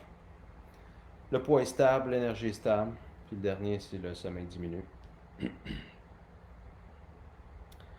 Euh, Puis c'est ça les 3, 4, 5 critères. Puis si une personne les vit toutes dans sa réalité physique réelle, là, dans le quotidien, je veux dire, là, pas écrit dans un livre, mais pour de vrai, ben, considéré pranique. C'est ça les critères. C'est-tu des critères arbitraires? Ouais, ben comme dans n'importe quoi, tu sais. comment qu'on fait pour savoir qu'on l'est? En tout cas, c'est des bons critères parce que les gens qui maintiennent ces critères-là pendant un an, ben, on est obligé de dire qu'ils se nourrissent autrement que par des calories alimentaires. Est-ce que c'est vraiment par le prana ou le chi? Je sais pas, mais ils se nourrissent autrement, c'est sûr, parce que le poids est stable, puis ils ont de l'énergie, puis il n'y a pas de calories qui sont entrées dans le corps. Fait que ça, c'est un petit peu l'histoire pranique. En passant, vous me ferez des pouces ou des cœurs ou vous écrirez oui dans les commentaires. Mais est-ce que vous aimeriez qu'à chaque semaine, je fasse un petit vidéo, là, pas long comme celui-là, mais puis je vous dis c'est rendu quoi mon expérience, puis c'est quoi les progrès? C'est comme, ok, là, ça fait, mettons, 4 semaines. T'sais, mettons, je compte le jeûne sec dans mon processus. Fait que là, je suis rendu à 3 semaines. Fait que, mettons, la semaine prochaine, je dis, hey, salut gang, ça fait 4 semaines. J'ai commencé à m'entraîner, voici comment je me sens, voici ce qui se passe, voici mon poids. Est-ce que vous aimeriez qu'à chaque semaine, je vous donne une sorte de compte-rendu régulier de ce qui se passe, comment ça progresse, qu'est-ce qui va bien, c'est quoi les défis, etc. C'est-tu quelque chose qui vous tente? Si oui, faites des pouces ou des cœurs, vous faites juste écrire oui dans les commentaires euh, pour que je puisse voir si ça vous intéresse. Mélina, j'ai vu ta question. Mélina O'Connor, je vais te répondre en privé, ok? Donc, là, ce que je vais faire, c'est que je vais regarder les questions. Je vais essayer d'en répondre le plus possible. Est-ce qu'elle va se donner à Québec? Michel Auclair, j'ai déjà donné cette formation-là chamanique à Québec l'année passée, en octobre. Je ne la redonnerai pas 2 fois parce que les gens, ils l'ont déjà vécu. Fait que soit tu viens à Montréal ou tu prends la version à distance en ligne. C'est le mieux que je peux offrir. Je vais retourner à Québec, mais je vais faire d'autres choses. Moi, je fais tout le temps des nouvelles formations. Tu sais, il y a des gens dans mon domaine, des experts en développement personnel, qui donnent la même formation chaque année depuis 5 ans, 7 ans, 15 ans, 20 ans. Moi, je suis un chercheur à la base. Fait que je développe des techniques, j'apprends des affaires. Puis je développe des nouvelles formations tout le temps. Fait que moi, je donne la même formation une fois ou deux. Si je la donne 2 fois, ça veut dire que je la donne une fois à Québec, une fois à Montréal, ou inversement, une fois à Montréal, une fois à Québec. Puis si je la donne une fois, c'est une des 2 villes, puis on filme. Puis après, disponible en ligne, les gens peuvent l'acheter version en ligne en rediffusion. Euh, donc, c'est un petit peu ça. Fait que ça n'aura pas lieu à Québec. Mais je prépare déjà quelque chose à Québec. Je peux pas le dire tout de suite.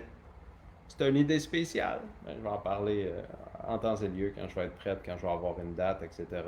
Là, je regarde comment ça évolue, la pandémie et les restrictions gouvernementales avant de planifier quoi que ce soit. Donc là, il y en a qui font des jokes à quand la bilocation, dans pas long, tu vas être capable de te téléporter, etc. J'aimerais ça, honnêtement. Là, je suis pas capable de le faire. Fait que, bon. Les jus dilués, tu vas boire ça encore combien de temps? Ben, Diane Moitié. D'après le processus, c'était j'en bois pendant 2 semaines après le jeûne sec. Moi, mon but, c'est d'ici 1 à 2 semaines, je suis rendu à l'eau et aux tisanes, puis j'en bois plus. Pendant combien de temps tu vas faire ça, Alexandre? Idéalement, le plus longtemps possible. Idéalement, plus qu'un an, ça me convaincrait que je suis nourri par autre chose que des calories si mon poids est stable ou s'il augmente. Autrement dit, si je prends de la masse musculaire. Fait que ça, c'est mon plan, Diane. Je vais dû me rendre, c'est pas important, j'ai déjà changé juste en ayant fait le processus. Exemple, je suis juste même pas capable d'imaginer manger 3000 calories comme j'ai déjà fait d'un coup au restaurant, etc. Il y a eu un changement dans mon corps et je suis plus capable de penser à la nourriture de la même manière, mais surtout je suis plus capable de la sentir puis d'avoir la faim de la même manière. Fait que ça, c'est changé. Voilà. Fait que 2 semaines de jus dilué, c'est bon. Là, je fais juste voir s'il y a d'autres questions. On dort pas beaucoup, là, c'est vrai. Ouais. Les jeûnes secs, une autre affaire pendant les jeûnes secs, parce que j'ai dit que j'allais décrire ce qui se passe. Une autre affaire, c'est à partir de 3-4 jours, le nombre d'heures de sommeil diminue. Fait que je dormais entre 2 et 4 heures à partir du jour 4 à 7. Mais là aussi, c'est particulier. Comme je disais, moi, j'étais avec ma famille. J'avais ma vie normale. Là, mon fils, il a rentré. Tout de suite après la rentrée, il a eu une grosse grippe. Je l'ai attrapé en jeûne sec. Je savais pas que c'était possible, mais c'est ça qui est arrivé. Fait que là, probablement qu'il me sortait 1 litre par jour, j'exagère, là. Juste en me mouchant, là, parce que c'était très liquide. Là, je ne buvais pas parce que j'étais en jeûne sec. Fait que là, j'avais la grippe, les symptômes de grippe. J'avais chaud à cause du jeûne sec, ça fait la chaleur. Je morvais à l'infini, puis je dormais 2 à 4 heures par nuit. Puis j'étais relativement en forme, pas autant qu'aujourd'hui parce que j'étais déshydraté, mais relativement en forme. Fait que c'est cool. Fait qu'une autre affaire, c'est que plus le jeûne sec avance, plus le sommeil diminue, puis il faut s'occuper. Trouver quelque chose à faire d'autre que regarder de l'eau. Idéalement. Est-ce que tu as eu un suivi médical? Non, mais je le suggère fortement. En fait, comme j'ai dit tantôt, je déconseille, avertissement, je déconseille à quiconque d'essayer des jeûnes secs sans préparation et sans supervision médicale. Surtout si vous avez des conditions médicales quelconques que je connais pas et que j'avais pas. Euh, donc oui, idéalement, faites-vous suivre médicalement par quelqu'un qui connaît ça, évidemment, parce que si on ne sait pas c'est quoi les symptômes de jeûne sec, parce que le pouls peut s'accélérer comme il peut ralentir, il y a plein de changements physiques qui se produisent. Puis si on ne les sait pas, ben là, le médecin, il peut dire, ah, il est en train de se passer quelque chose de grave. Les médecins russes, eux autres, ils connaissent tous les symptômes. Puis ils savent quand est-ce que c'est le jeûne sec, puis quand est-ce que c'est un problème. Puis là, ils stoppent, ils commencent à réhydrater la personne. Fait que moi, non, j'en avais pas de suivi. Puis je déconseille à quiconque, là, n'essayez pas ça à la maison. Je suis un expérimenteur professionnel qui fait des affaires relativement farfelues et extrêmes et hors normes depuis toute ma vie. Euh, Fait que moi, je suis à l'aise avec ça. Puis je me connais, puis je connais mon corps, puis je savais quand arrêter. Puis c'est pour ça que j'ai arrêté à 6 jours et 3 quarts et non pas à 7 jours. Parce que c'était le temps. Je suis là-dessus. Alright. Ok, je regarde s'il y a d'autres questions. J'adore les suivis. Fait que oui, pour les suivis, un par semaine. Ben, tu sais, c'est parce que, tu sais, moi, j'ai lu 5 livres ou 4 livres différents d'auteurs de gens qui ont vécu ça. Mais j'étais pas là pendant leur processus. Tu sais, eux autres, ils écrivent le livre un an plus tard, après coup. C'est pas frais, c'est pas en temps réel, ils oublient des détails. Là, moi, je suis dans le processus. Fait que je peux, en temps réel, vous raconter ce qui se passe, comment je me sens, qu'est-ce que je trouve le fun, qu'est-ce que je trouve moins le fun. Fait qu'une sorte de journal intime, vidéo, de mon processus en temps réel, puis de comment ça évolue. Puis mes découvertes aussi, à travers de ça. Comme là, j'ai déjà des découvertes, là, j'ai déjà parlé beaucoup. Je vais peut-être m'y garder pour la prochaine fois. Euh, euh, mais tu sais, il se passe déjà plein de changements super évidents que je peux remarquer dans mon corps, dans ma perception, dans mes états de conscience, dans ma peau aussi. Tu sais, comme là, ben là, je sais pas si vous le voyez parce que moi, tu sais, vous me voyez dans un écran, les pixels, puis l'éclairage est moyen, mais euh, aujourd'hui, j'avais l'air un peu plus fatigué qu'hier et avant-hier parce que là, ma fille qui est au secondaire fait un sport-études, puis là, ça a commencé officiellement le volet sport du sport-études. Fait que là, on se lève super de bonne heure, puis là, hier, je m'étais couché tard en plus, puis fait que là, j'étais comme, ah, je suis plus fatigué aujourd'hui, en forme en même temps, bizarrement. C'est comme si là, depuis le processus pranique, je peux être fatigué en étant en forme. C'est comme s'il y a de la fatigue, mais au milieu de ce que j'appelle fatigue, il y a en forme, où il y a de la vitalité. C'est assez particulier à vivre, puis c'est dur à expliquer en mots, mais il y a ça.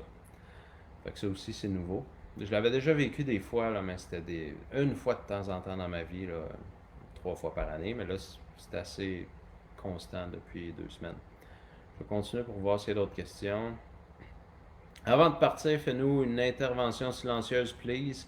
Je dis oui, Diane, mais avant, je veux voir s'il y a d'autres questions. Là, c'est oui pour les suivis, suivre tes programmes. J'aimerais ça une technique pour être pranique. Karine, c'est pas une. Ben, tu sais, tu peux lire le livre Vive de lumière de Jasmuheen, qui est son processus. Si tu comprends l'anglais, Karine, en fait, on s'écrira dans le commentaire. Je vais répondre à ton commentaire, pas aujourd'hui, là, mais demain ou peu importe. Tu m'écriras si tu comprends l'anglais. Puis il y a 2 livres qui décrivent les processus. Il y a celui de 3 semaines, puis un autre livre qui décrit un processus de 8-9 jours.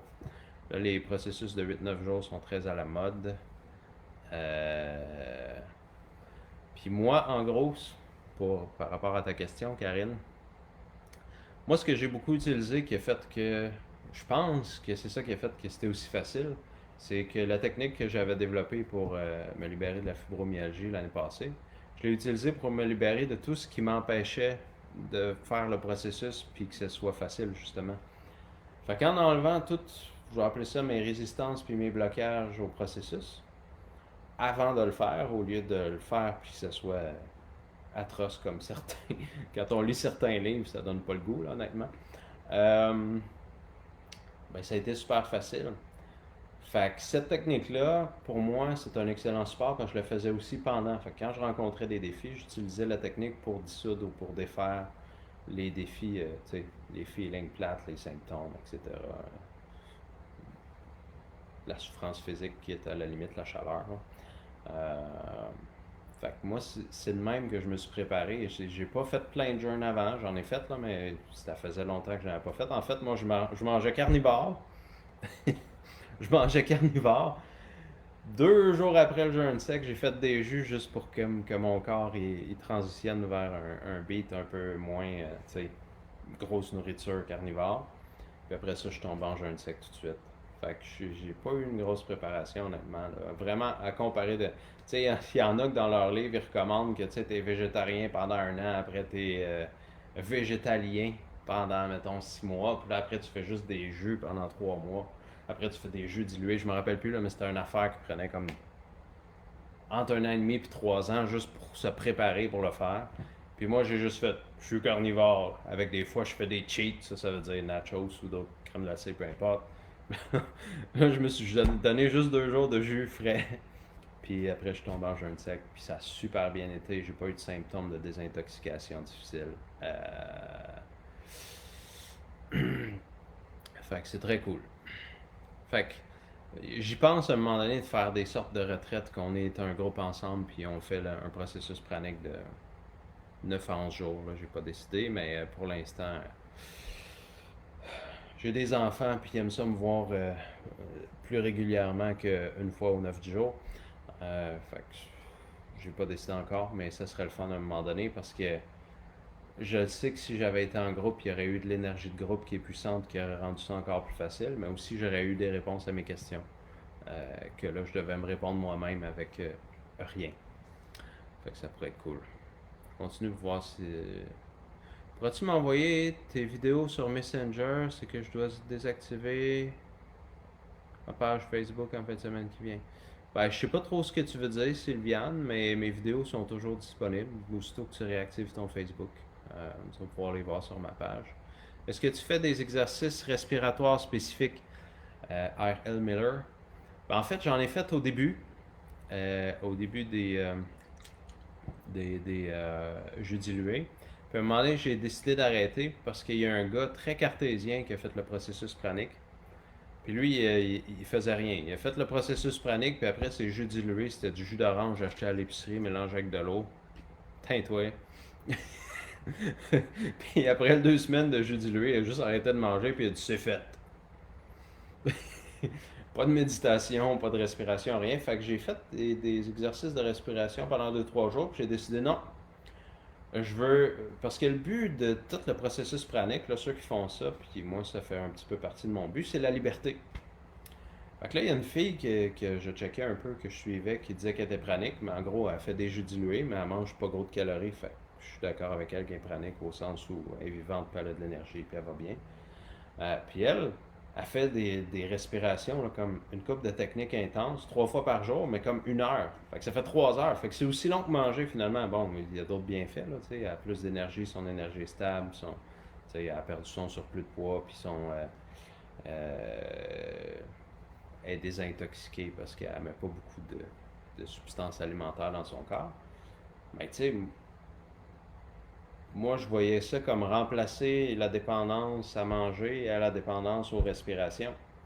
Fait que pour moi, c'était pas vraiment une liberté complète. Si je suis obligé de faire des respirations pour être bien, ou pour être nourri, ou pour être pranique, ben, je dépends encore de quelque chose, d'un truc, d'une patente. Fait que j'ai décidé d'arrêter tout ça, puis de tester, tu sais, c'est un test, de voir si j'ai beaucoup d'énergie, puis je suis en pleine forme, puis je m'entraîne, puis ça marche, sans manger, puis sans technique de respiration. Puis après ça, je vais peut-être en ajouter juste pour évaluer consciemment la différence entre quand je fais pas les respirations et quand j'ai fait.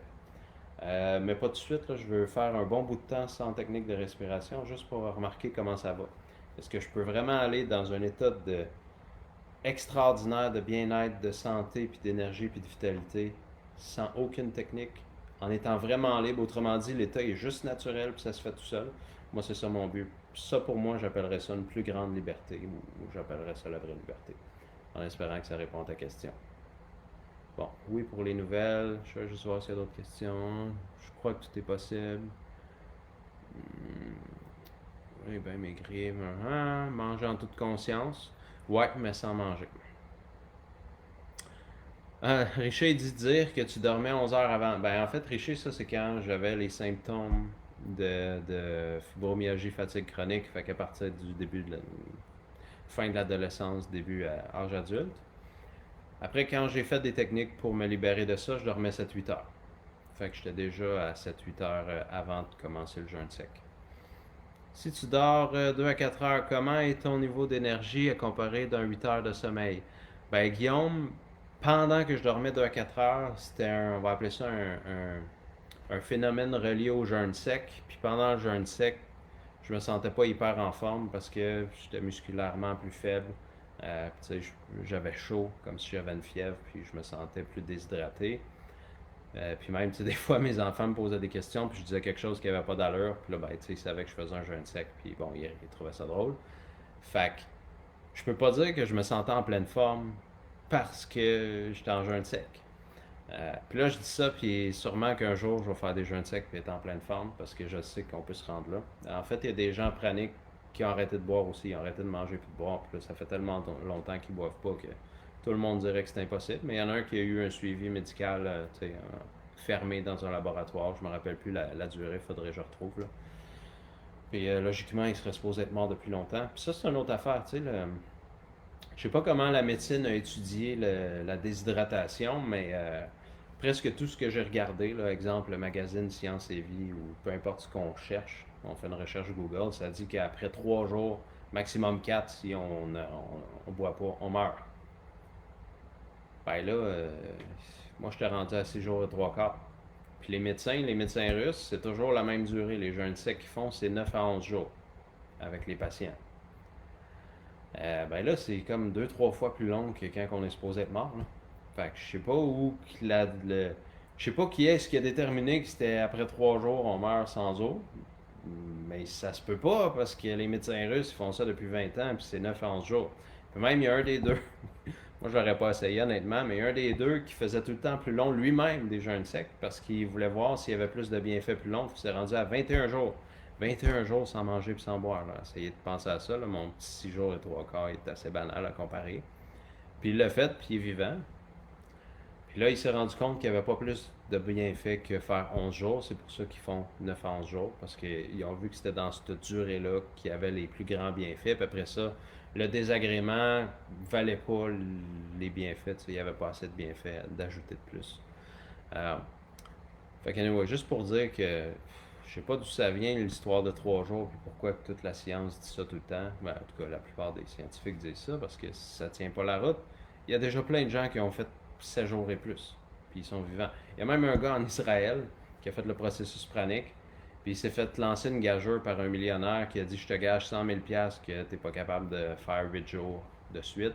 Puis il y a une émission de télévision en Israël équivalent un peu de JE mais un autre style qui était là pour filmer, puis il était enfermé avec un suivi médical. Puis il prenait juste de l'eau pour se rincer la bouche après s'être brossé les dents. Puis il y avait une ligne, tu sais, un petit verre d'eau, là, un genre de shooter avec une ligne noire. Puis là, il buvait, puis il recrachait, puis il fallait qu'il ait la même quantité d'eau.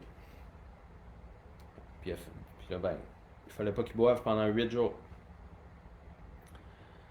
Puis là, il était filmé, puis il était suivi comme 24 heures sur 24. Là. Il avait pas vraiment de. Il pouvait pas vraiment faire le tour de passe-passe.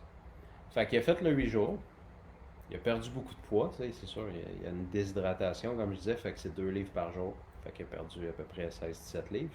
Puis qu'il avait de l'air vraiment maigre, puis pas super en forme. Mais il était vivant, ce qui est comme le double de ce qui est la durée selon la science qu'on devrait vivre sans eau. Il a gagné 100 000 piastres.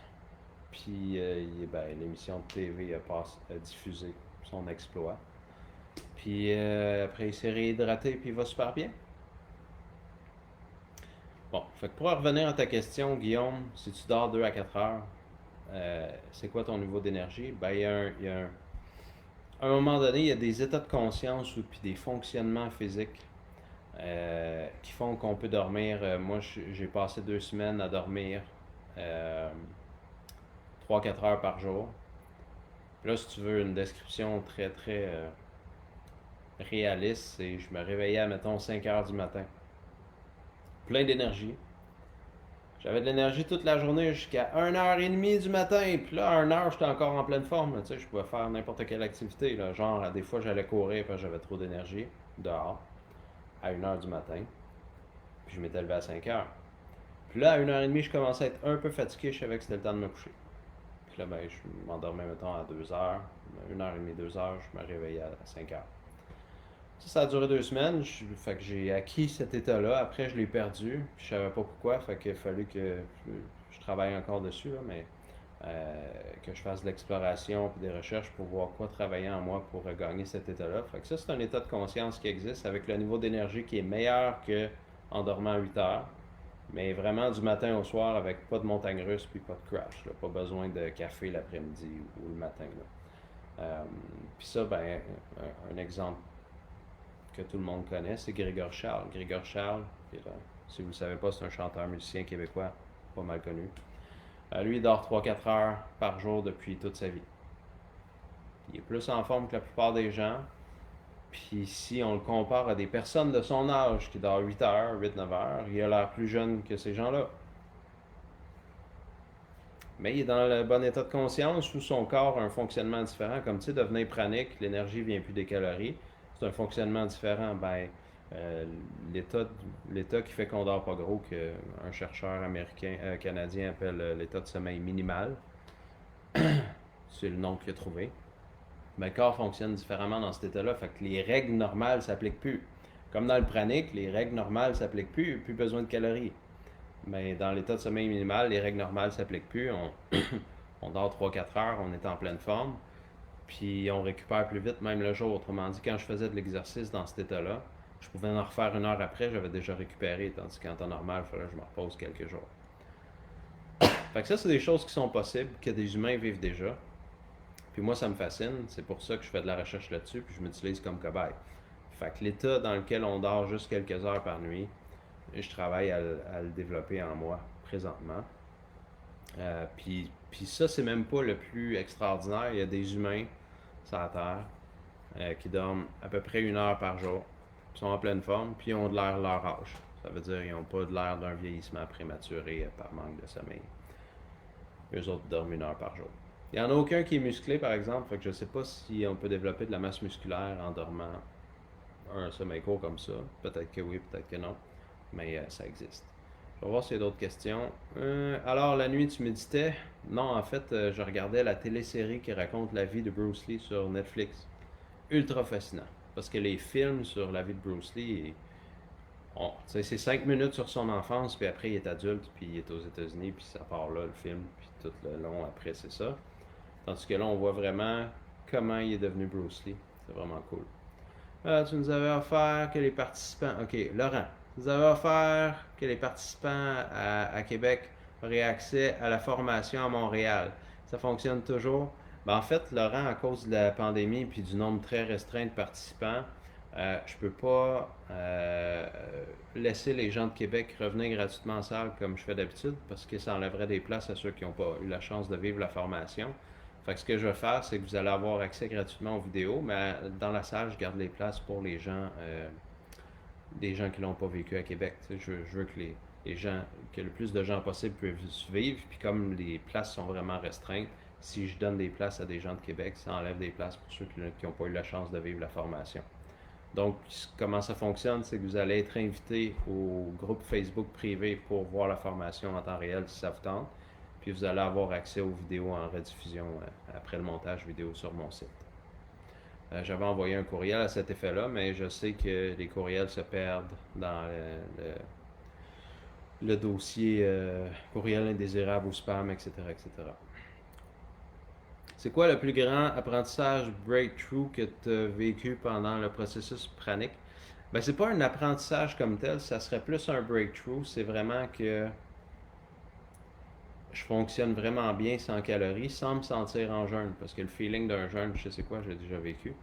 Fait que le plus grand breakthrough, c'est comme si finalement, moi et tout le monde, on n'a vraiment pas beaucoup besoin de nourriture. Ce qui pourrait expliquer pourquoi la majorité de l'humanité est en surplus de poids. Autrement dit, les gens mangent pas mal tout plus de calories que ce qu'ils ont besoin chaque jour. Fait que le poids augmente avec le temps graduellement. On a besoin de beaucoup moins de calories qu'on pense. Fait que ça, ce serait mon plus gros breakthrough. Les autres breakthroughs, j'aime mieux en parler dans une autre vidéo parce que là, on va se partir dans une autre tangente, puis ça fait déjà 1 heure et demie que je parle. Là. Fait que je vais parler de mes autres breakthroughs riches dans la semaine prochaine, dans une prochaine vidéo, dans mon vidéo de suivi. Mais il y en a plein. Plein, plein, plein, plein. Plein, plein, plein. Surtout dans la catégorie énergétique, conscience, état de conscience. Puis il y a même des effets psychologiques, émotionnels aussi. Fait que c'est beaucoup d'affaires, fait que je vais garder ça pour la semaine prochaine. OK? As-tu vécu le feeling d'être sans corps? Non, je sens mon corps depuis le début du processus. Tout est là. Euh, Comment je sens mon corps a changé, mais je sens mon corps. Tu sembles avoir rajeuni de 10 ans environ. Manon, c'est pas fini. J'étudie le rajeunissement physique depuis plusieurs années. Puis j'étais pas capable d'appliquer ce que j'apprenais parce que pendant longtemps, mon fils a fait des terreurs nocturnes. Fait que pendant 10 ans, on a vraiment manqué de sommeil de manière atroce. Fait que j'étais faible, j'étais fatigué, cerné, bon, tout le kit. Puis je réussissais pas à appliquer les trucs de rajeunissement, qui est entre autres des trucs pour optimiser les hormones, des trucs pour la peau, plein d'affaires. Fait que là, j'ai commencé à appliquer ça. Je suis là-dessus. En fait, j'ai comme 3 livres que je vais écrire en même temps. Je vais peut-être même les lancer les 3 en même temps. Il me semble que ça serait cool. Tu sais, lancement de livres, mais les 3 en même temps. C'est un plan farfelu que j'aurai d'ici l'année prochaine. J'écris 3 livres d'ici un an, puis j'ai publié les 3 en même temps. Un qui explique le pranique, un qui parle du rajeunissement physique réel, parce que ça se fait puis ça se peut. Puis là, comme je disais, Manon, je sais pas toi comment tu me vois dans ton écran, parce que ça dépend des ordinateurs. Mais j'étais beaucoup mieux que ça hier, avant de manquer de sommeil. Je prévois que ça va continuer à s'améliorer. Euh, mais, euh, mais oui, physiquement, le grain de ma peau a beaucoup changé depuis quand j'ai commencé à manger carnivore. Ça s'est mis à changer, mais après le jeûne sec, là, ça s'est mis à changer bien, bien vite. Euh, Parce que je suis encore en jeûne, tu sais, c'est un jeûne modifié, là, mais c'est comme un jeûne à l'eau avec un petit peu de jus ou de. Comme je disais, des fois, je prends des bouillons, là, mais c'est un jeûne pareil, dans le sens qu'il y a une restriction calorique, dans le sens que j'ai pas de gestion à faire, dans le sens que, tu sais, tout est comme un jeûne. La seule différence, c'est que j'ai pas tout le temps faim, puis je me sens pas faiblir, au contraire. Parce que quand je faisais un jeûne à l'eau avant, je me sentais faiblir avec les journées. Là, au contraire, mon énergie augmente à chaque jour. Graduel, là, c'est pas genre je me réveille un matin et je fais waouh, ça a augmenté de 400%, mais ça augmente de peut-être 1, 2, 3, 5% par jour, ce qui est quand même beaucoup. Euh, ouais. Isabelle a dit je trouve que tu es différent. Ouais, je me sens très différent à l'intérieur. Je me permets de rectifier le terme perte de poids car perdre c'est reprendre, donc dire plutôt dissoudre les graisses ou la charge pondérale. Ouais, Sabrina, ben, je suis d'accord avec toi. C'est bon d'avoir un langage qui emmène notre cerveau dans la direction qu'on souhaite. Je te dirais, j'ai tellement défait mes conditionnements, même par rapport au langage, qu'à ce temps, je peux utiliser n'importe quel terme, puis ça n'a pas d'effet néfaste pour moi. Je peux dire perdre du poids, je peux dire prendre du poids, je peux dire perdre de la masse, perdre du gras.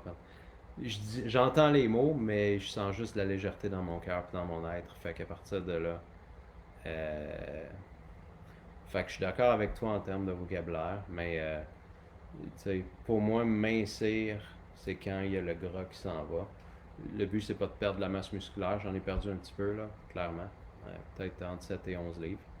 Mon but, c'est de la reprendre, puis après ça, d'en prendre plus. Fait que reprendre la masse musculaire, ça a toujours été facile, là, pour ceux qui connaissent ça, qui sont culturistes ou peu importe, ou qui s'entraînent. Ben, si on arrête de s'entraîner 6 mois, puis on recommence, c'est facile de reprendre la masse musculaire.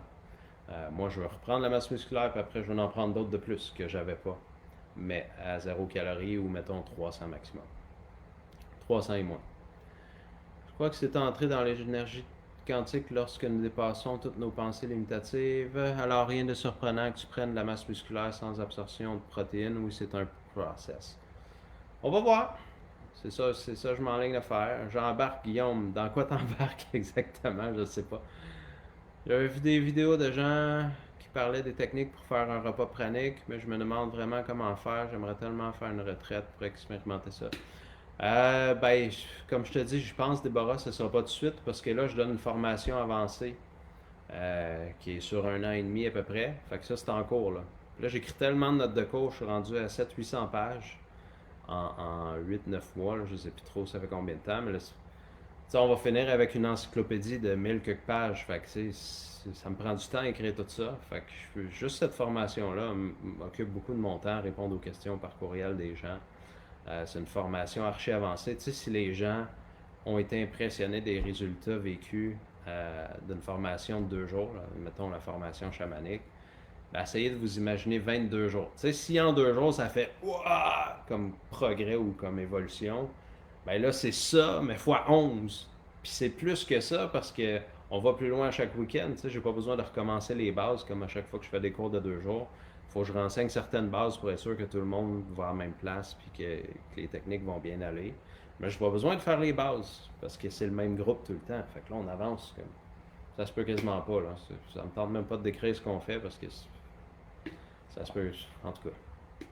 J'ai déjà compté assez d'affaires impossibles à soir. Je ne veux même pas m'embarquer dans ce qu'on fait dans la formation avancée, mais c'est un groupe test. Je vais en organiser un autre l'année prochaine. Fait que si ça vous intéresse, je pourrais en reparler une autre fois. Ok, all-in pour 9 jours. Ok, c'est ça. Pour 9 jours de 9 jours jeûne retreat. Ok, comme du plotage.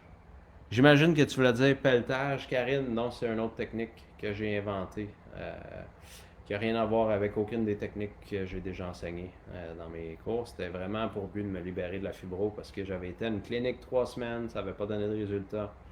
Ça m'avait permis de savoir c'est quoi qui. J'étais rendu pas mal certain de ce qui causait les symptômes, puis c'était des chocs émotionnels. Mais ça allait à cette clinique-là, ça n'avait pas résolu. Puis là, ça urgeait que je me libère de ça parce que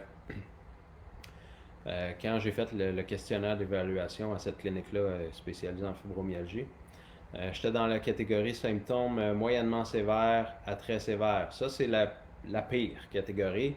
Autrement dit, le gars me disait, genre, dans 1 an ou 2, j'étais alité comme plein d'autres fibromyalgiques, puis je faisais rien, alité 17 heures par jour.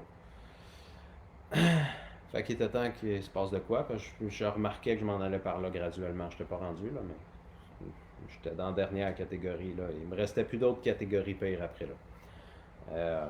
Selon le questionnaire ou l'évaluation que j'ai faite à la clinique. Fait qu'il était temps que je trouve une solution. Puis comme tout ce que j'avais essayé au niveau médical et alternatif avait rien donné, puis je continuais à dépérir, ben, j'ai pris moi-même en main, j'ai pris 3-4 mois sabbatique sans travailler, puis je me suis juste concentré à m'auto-guérir. Puis c'est là que j'ai créé cette technique-là qui s'appelle TTR. C'est pas un nom super original, c'est technique de transformation réelle, je savais pas comment l'appeler, mais vu que ça m'a réellement transformé, plus de symptômes de fibrose, c'est quand même intense comme transformation. C'est le même que je l'ai appelé. Fait que oui, ceux qui sont intéressés, vous pouvez lire le livre Vive de lumière en attendant que j'organise de quoi si j'organise de quoi. S'il y a vraiment une pénurie de nourriture bientôt, on devrait tous apprendre à se nourrir de prana. Ben honnêtement, c'est ça qui est hot, hein, parce que là, moi, je remarque qu'il peut arriver n'importe quoi, je suis correct, je suis libre de tout. Là. Ben, à part peut-être si je reçois une roquette ou des tirs de mitrailleuse, pour l'instant, je sais pas trop quoi faire avec ça pour être vivant. Mais s'il manque de nourriture, je suis correct. Puis à la limite, s'il manque d'eau, puis je suis obligé de me rationner à un demi-verre par jour, je sais que je vais être correct parce que j'étais quand même bien avec aucune eau. Fait qu'un verre, ça serait déjà beaucoup. Ok, je vais juste voir. Je mange pas.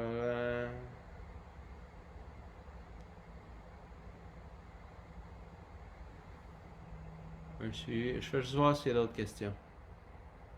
Ah, il y en a qui font des jokes, ça sauve de l'argent quand t'es pranique, pas d'épicerie. Ouais. Bon.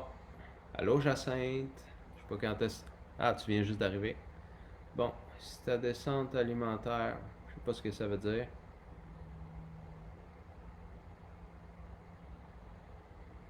Supposition, t'aurais sans doute eu moins chaud si ta descente aurait été plus respectée. Pour moi, la chaleur est le signe du foie qui se détoxe. Peut-être, Karine, c'est dur à dire, mais là, j'aurais plus de descente alimentaire parce que si je refais un jeûne sec, je suis avec des jus dilués. C'est comme passer de pas grand chose à pas grand chose. On verra. Est-ce que des suppléments alimentaires seraient conseillés pendant un jeûne non sec pour soutenir le système? Euh, je peux pas donner de conseils là-dessus parce que je suis pas un expert. C'est sûr, pendant un jeûne sec, on n'ingère rien, donc pas de supplément.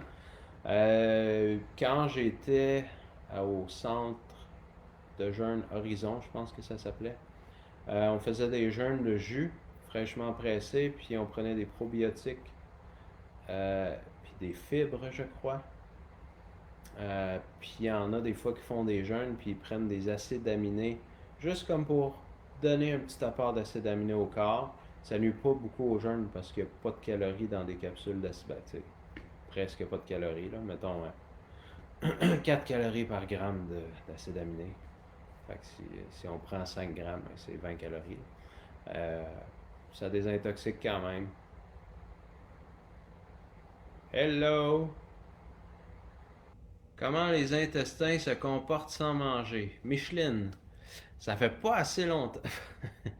Ok, je vais te raconter ce que j'ai vécu et c'est pas mal juste ça que je peux faire. Fait que comment les intestins fonctionnent quand on mange pas? Dans le jeûne sec, pas mal tout arrête, à part on va uriner, puis l'urine foncit de plus en plus à chaque jour. Euh, Fait que ça, c'est une des affaires. Les intestins, je suis pas allé du tout. Quand j'ai recommencé à boire, je suis allé, mais c'était liquide. Ça a été liquide un bout de temps, pas souvent, là. Mais tu sais, parce qu'il y a comme rien de toute façon à vider. Euh, Puis après ça, là, c'est devenu un petit peu plus semi-solide dernièrement. Puis comme je dis là, je vais pas très souvent parce qu'il n'y a rien à expulser, je mange pas. Puis ce que j'ai lu, là, ça fait pas assez longtemps, je peux pas te dire pour moi, dans mon expérience personnelle, mais les gens praniques depuis des années, ils disent qu'ils font, ils appellent ça des petites crottes de lapin. T'sais, ils disent, ils vont une fois de temps en temps une petite affaire, puis ils disent c'est la pollution ou la petite intoxication de petites affaires qui auraient rentré dans leur corps, poussière. Des fois, ils mangent. Tu sais, être pranique, ça veut pas dire qu'on est obligé de jamais manger, c'est que c'est une liberté. Fait que autres, des fois, il y en a une qui disait elle aimait bien ça l'hiver, quand il faisait froid, manger une pomme de terre chaude. Mais tu sais, la personne qui mange une pomme de terre chaude une fois par mois, là, honnêtement, le reste du temps, elle vient d'où l'énergie, tu sais? Elle vient d'autres choses, elle vient pas des aliments. Fait que quelqu'un de pranique, en gros, il peut manger quand il veut. C'est juste que, de ce que j'ai compris, si on se remet à manger à tous les jours, le corps il retransitionne à l'alimentation calorique. Tandis que si on mange très rarement, ben on peut continuer à avoir un fonctionnement pranique. La seule autre affaire que je sais, juste pour avoir fait des jeûnes, puis juste pour comment je me sens là, on peut vraiment pas manger des grosses quantités comme à un party de Noël pour ceux qui mangent encore beaucoup d'un party de Noël. Il y a comme pas. Tu sais, l'autre jour, la famille a fait de la fondue, puis moi je buvais mon petit bouillon qui a pas de calories, puis je me rappelle plus quoi. Peut-être je bois de l'eau de coco diluée aussi. Euh, Puis j'ai bu une partie du bouillon dans lequel la fondue avait été cuite. Puis j'avais pas catché, mais il y a du sucre dans la sorte de bouillon. Puis là, j'en ai bu. Puis après, c'était comme trop plein. Mais tu sais, comment tu peux être trop plein avec, je sais pas moi, mettons 400-500 calories, c'est ridicule, là. Fait que je sais que je pourrais plus manger une assiette de nachos d'un coup ou un pot de crème glacée au complet d'un coup. Euh, Pourtant, c'était très facile avant de faire ça. Euh, Fait que ça, c'est un changement. Fait que les intestins, il ne se passe plus grand-chose. C'est ça la réponse. Quels sont tes 5 livres de référence dont tu parles à part celui de Jasmuheen? Ben, il y a Ray Mahar qui est un des livres, tu le nommes, qui est un des auteurs. Je connais pas les titres par cœur. Il y en a un, c'est Life from Light, si je me rappelle bien, je me rappelle plus le nom. Il y a un livre de euh, Montfort, je sais plus son prénom, Robert Montfort, ou en tout cas. En tout cas, le nom de famille, c'est Montfort, puis il parle de son cheminement pranique. Puis il y a un gars qui s'appelle, que je me rappelle plus le nom, Bretharian Process, le livre. En tout cas, Micheline, désolé, je me rappelle pas les titres par cœur. Je vais faire une recherche, puis je vais écrire les titres dans les commentaires. On a-tu un deal? Yes. Rajeunissement physique. Ben, c'est sûr que c'est intéressant. Tu sais, là, il y a plusieurs qui disent, ah oui, le rajeunissement physique, ça m'intéresse. Mais moi, à l'époque, ben, à l'époque, j'étudie encore ça, mais quand j'ai commencé à étudier ça, c'était pas pour le rajeunissement comme ceux qui se font faire des facelifts ou plein de traitements au laser pour la peau pour qu'elle ait l'air plus jeune, mais c'était vraiment que j'ai passé la majorité de ma vie d'adulte avec des symptômes de fibromyalgie, être pas en santé, puis être tout le temps fatigué. Fait que moi, le but du rajeunissement physique, mon idée c'était, en dehors de guérir la fibro, si je réussissais à rajeunir mon corps physiquement, je pouvais faire toutes les activités que j'ai pas pu faire pendant ma vie d'adulte parce que je souffrais trop physiquement. Fait que c'était comme de ramener les possibilités physiques de sport puis d'activité puis de tout ça, peu importe à quel âge j'avais, tu sais. Fait que c'est un petit peu ça, c'est un petit peu ça moi ce qui m'a attiré dans cette idée-là, parce que si le corps est rajeuni, je prends pour acquis que les organes rajeunissent aussi. Puis ce qui est le fun à cette heure, c'est qu'il y a des tests. On peut mesurer la longueur du télomère, ou les télomères, c'est en tout cas dans l'ADN. Puis ça peut déterminer relativement précisément l'âge biologique du corps. Fait que pas l'âge chronologique, là, ça c'est avec le calendrier, puis je regarde à quelle année, c'est quoi l'année de ma naissance, puis je compte les années, là, ça c'est l'âge chronologique. Mais l'âge biologique, c'est qu'il y a des gens qui ont, mettons, 50 ans en chronologique, mais leur âge biologique est, mettons, de 30 ans. Ça veut dire qu'ils leur corps physique est 20 ans plus jeune que leur âge chronologique. Puis il y en a, c'est le contraire. Ils ont 50 ans en chronologique. Puis ils ont 70 ans en âge biologique. Ben, idéalement, on ne veut pas être ces personnes-là. Mais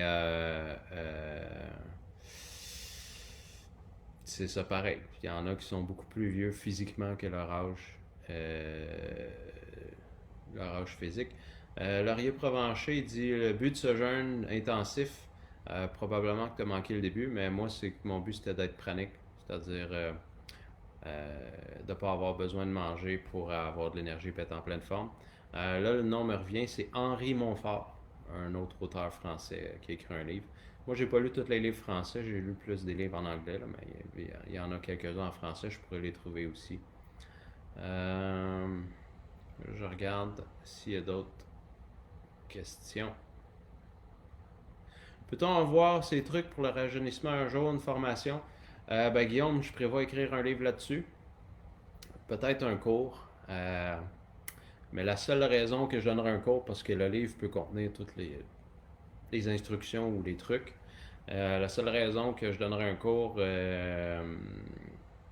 c'est pour enseigner plus les trucs physiques, genre les méthodes d'entraînement qui maximisent les hormones. Faudrait que je fasse un livre, ça serait pas assez pour ce bout-là. Fait qu'il faudrait que je fasse des vidéos ou que je l'enseigne en live puis qu'on filme. Fait qu'il y a quelque chose, je mijote ça. Là. Il y a tellement de façons de rajeunir le corps. Là. Moi, mon intérêt, c'est de synthétiser les méthodes les plus simples et les plus efficaces, parce que sinon, honnêtement, on peut passer 11 heures par jour à faire des trucs pour rajeunir, là, mais c'est parce qu'on n'a plus de vie. Comme dans n'importe quoi, là. On peut faire du développement personnel 13 heures par jour, tu sais. Mais à un moment donné, on n'a plus de vie non plus. On peut essayer, on peut travailler fort pour devenir millionnaire 13 heures par jour, mais on n'a plus de vie. Puis il y en a qui deviennent millionnaires en travaillant 3 heures par jour. Fait que, tu sais, l'idée, c'est pas de tu sais, moi, je veux pas inonder les gens de 56 000 trucs que les gens vont se sentir qu'il y en a trop et qu'ils seront pas capables de le faire. Je veux trouver ce qui est le plus facile à insérer dans une vie normale quotidienne comme la mienne, que j'ai des enfants, j'ai une entreprise, euh, puis j'ai une vie, tu sais, en dehors de tout ça, dans le sens que je joue de la musique, puis je fais d'autres choses, là. Euh, Fait que l'idée, c'est de donner quelque chose aux gens qui entrent, qui se placent bien dans une vie normale. Puis c'est pour ça, justement, tantôt, la personne qui posait les questions sur les respirations, ben, tu fais-tu des techniques de respiration? Je l'ai fait un bout.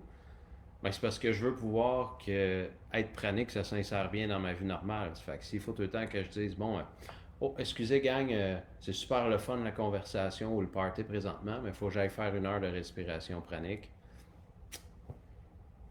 Pourquoi? Si on n'a pas besoin, tu sais? Puis on n'a pas besoin. Tout ce qu'on mange vient de l'énergie du soleil. Arrêter de manger revient à prendre son énergie directe du soleil. Ben, il y a des gens qui font, ça s'appelle du sun gazing, là, qui se nourrissent à travers le soleil, puis qui deviennent praniques, entre guillemets, dans le sens qu'ils n'ont plus besoin de manger. Mais le processus est long, à un moment donné, il prend 45 minutes par jour vers la fin. Fait que c'est pour ça que ça n'a pas été mon premier choix, mais j'en fais des fois du sun gazing. Bon, je vais continuer un petit peu. Ok, là j'ai une supposition. Ben là j'ai pas mal lu toutes les questions, je crois. On veut un groupe de cobayes un peu plus tard. Je vais juste voir s'il y a d'autres questions, là. Je passe ça vite, là. Mon ordi est lent un peu présentement. J'espère que vous m'entendez en temps réel.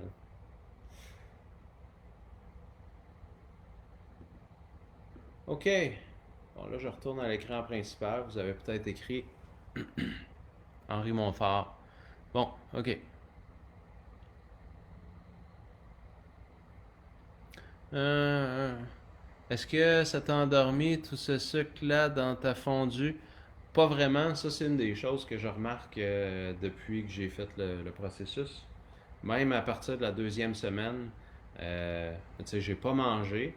Mais si je buvais, mettons, beaucoup de jus dilué d'un coup, ça donnait quand même beaucoup de sucre d'un coup. Puis le jus de fondu aussi qui avait beaucoup de sucre. J'ai senti un peu des symptômes comme quand je mangeais du sucre, mais beaucoup atténué. Fait qu'il y a comme un. Je sais pas c'est quoi la différence, mais c'est comme si mon corps a plus de facilité à dealer avec des déséquilibres imprévus, soit en taux de sucre ou en peu importe. Fait qu'on verra plus tard, mais de toute façon, je prévois pas manger pendant un bout. Là. Je vais continuer soit les jus dilués ou si je suis capable de l'eau et des tisanes. Euh, Fait que si je remange, ça va être euh, pour le fun. Mais après que je me suis prouvé que j'étais pranique. Autrement dit, après que j'étais stable et que j'ai gagné de la masse musculaire avec moins de 300 calories. L'âge biologique, on va où pour savoir ça? C'est des laboratoires aux États-Unis. Habituellement, il faut aller à une clinique privée au Québec qui font un prélèvement ou quelque chose, puis l'envoient au laboratoire des États-Unis. Ils font l'analyse, puis on reçoit les résultats X temps plus tard.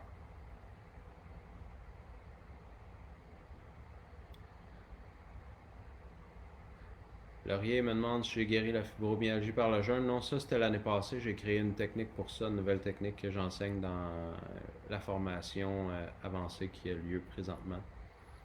Euh, Fait que c'est ça, non, le jeûne c'est venu bien après. Là. Ça faisait 1 an que j'avais plus de symptômes de fibromyalgie.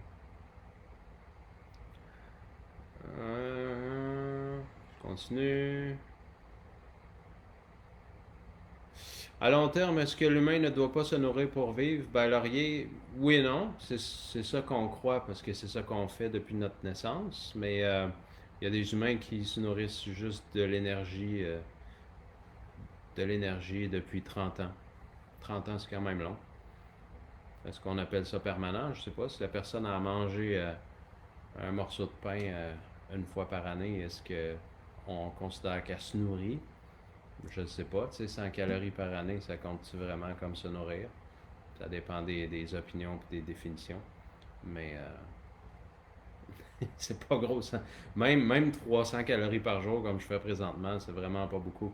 Je me sens super bien quand je dis c'est pas beaucoup. Je veux pas dire que j'ai faim, mais je veux dire, tu sais, avant, je mangeais 2-3 000 calories par jour. Fait que là, je suis entre 7 et 10 fois moins. Là.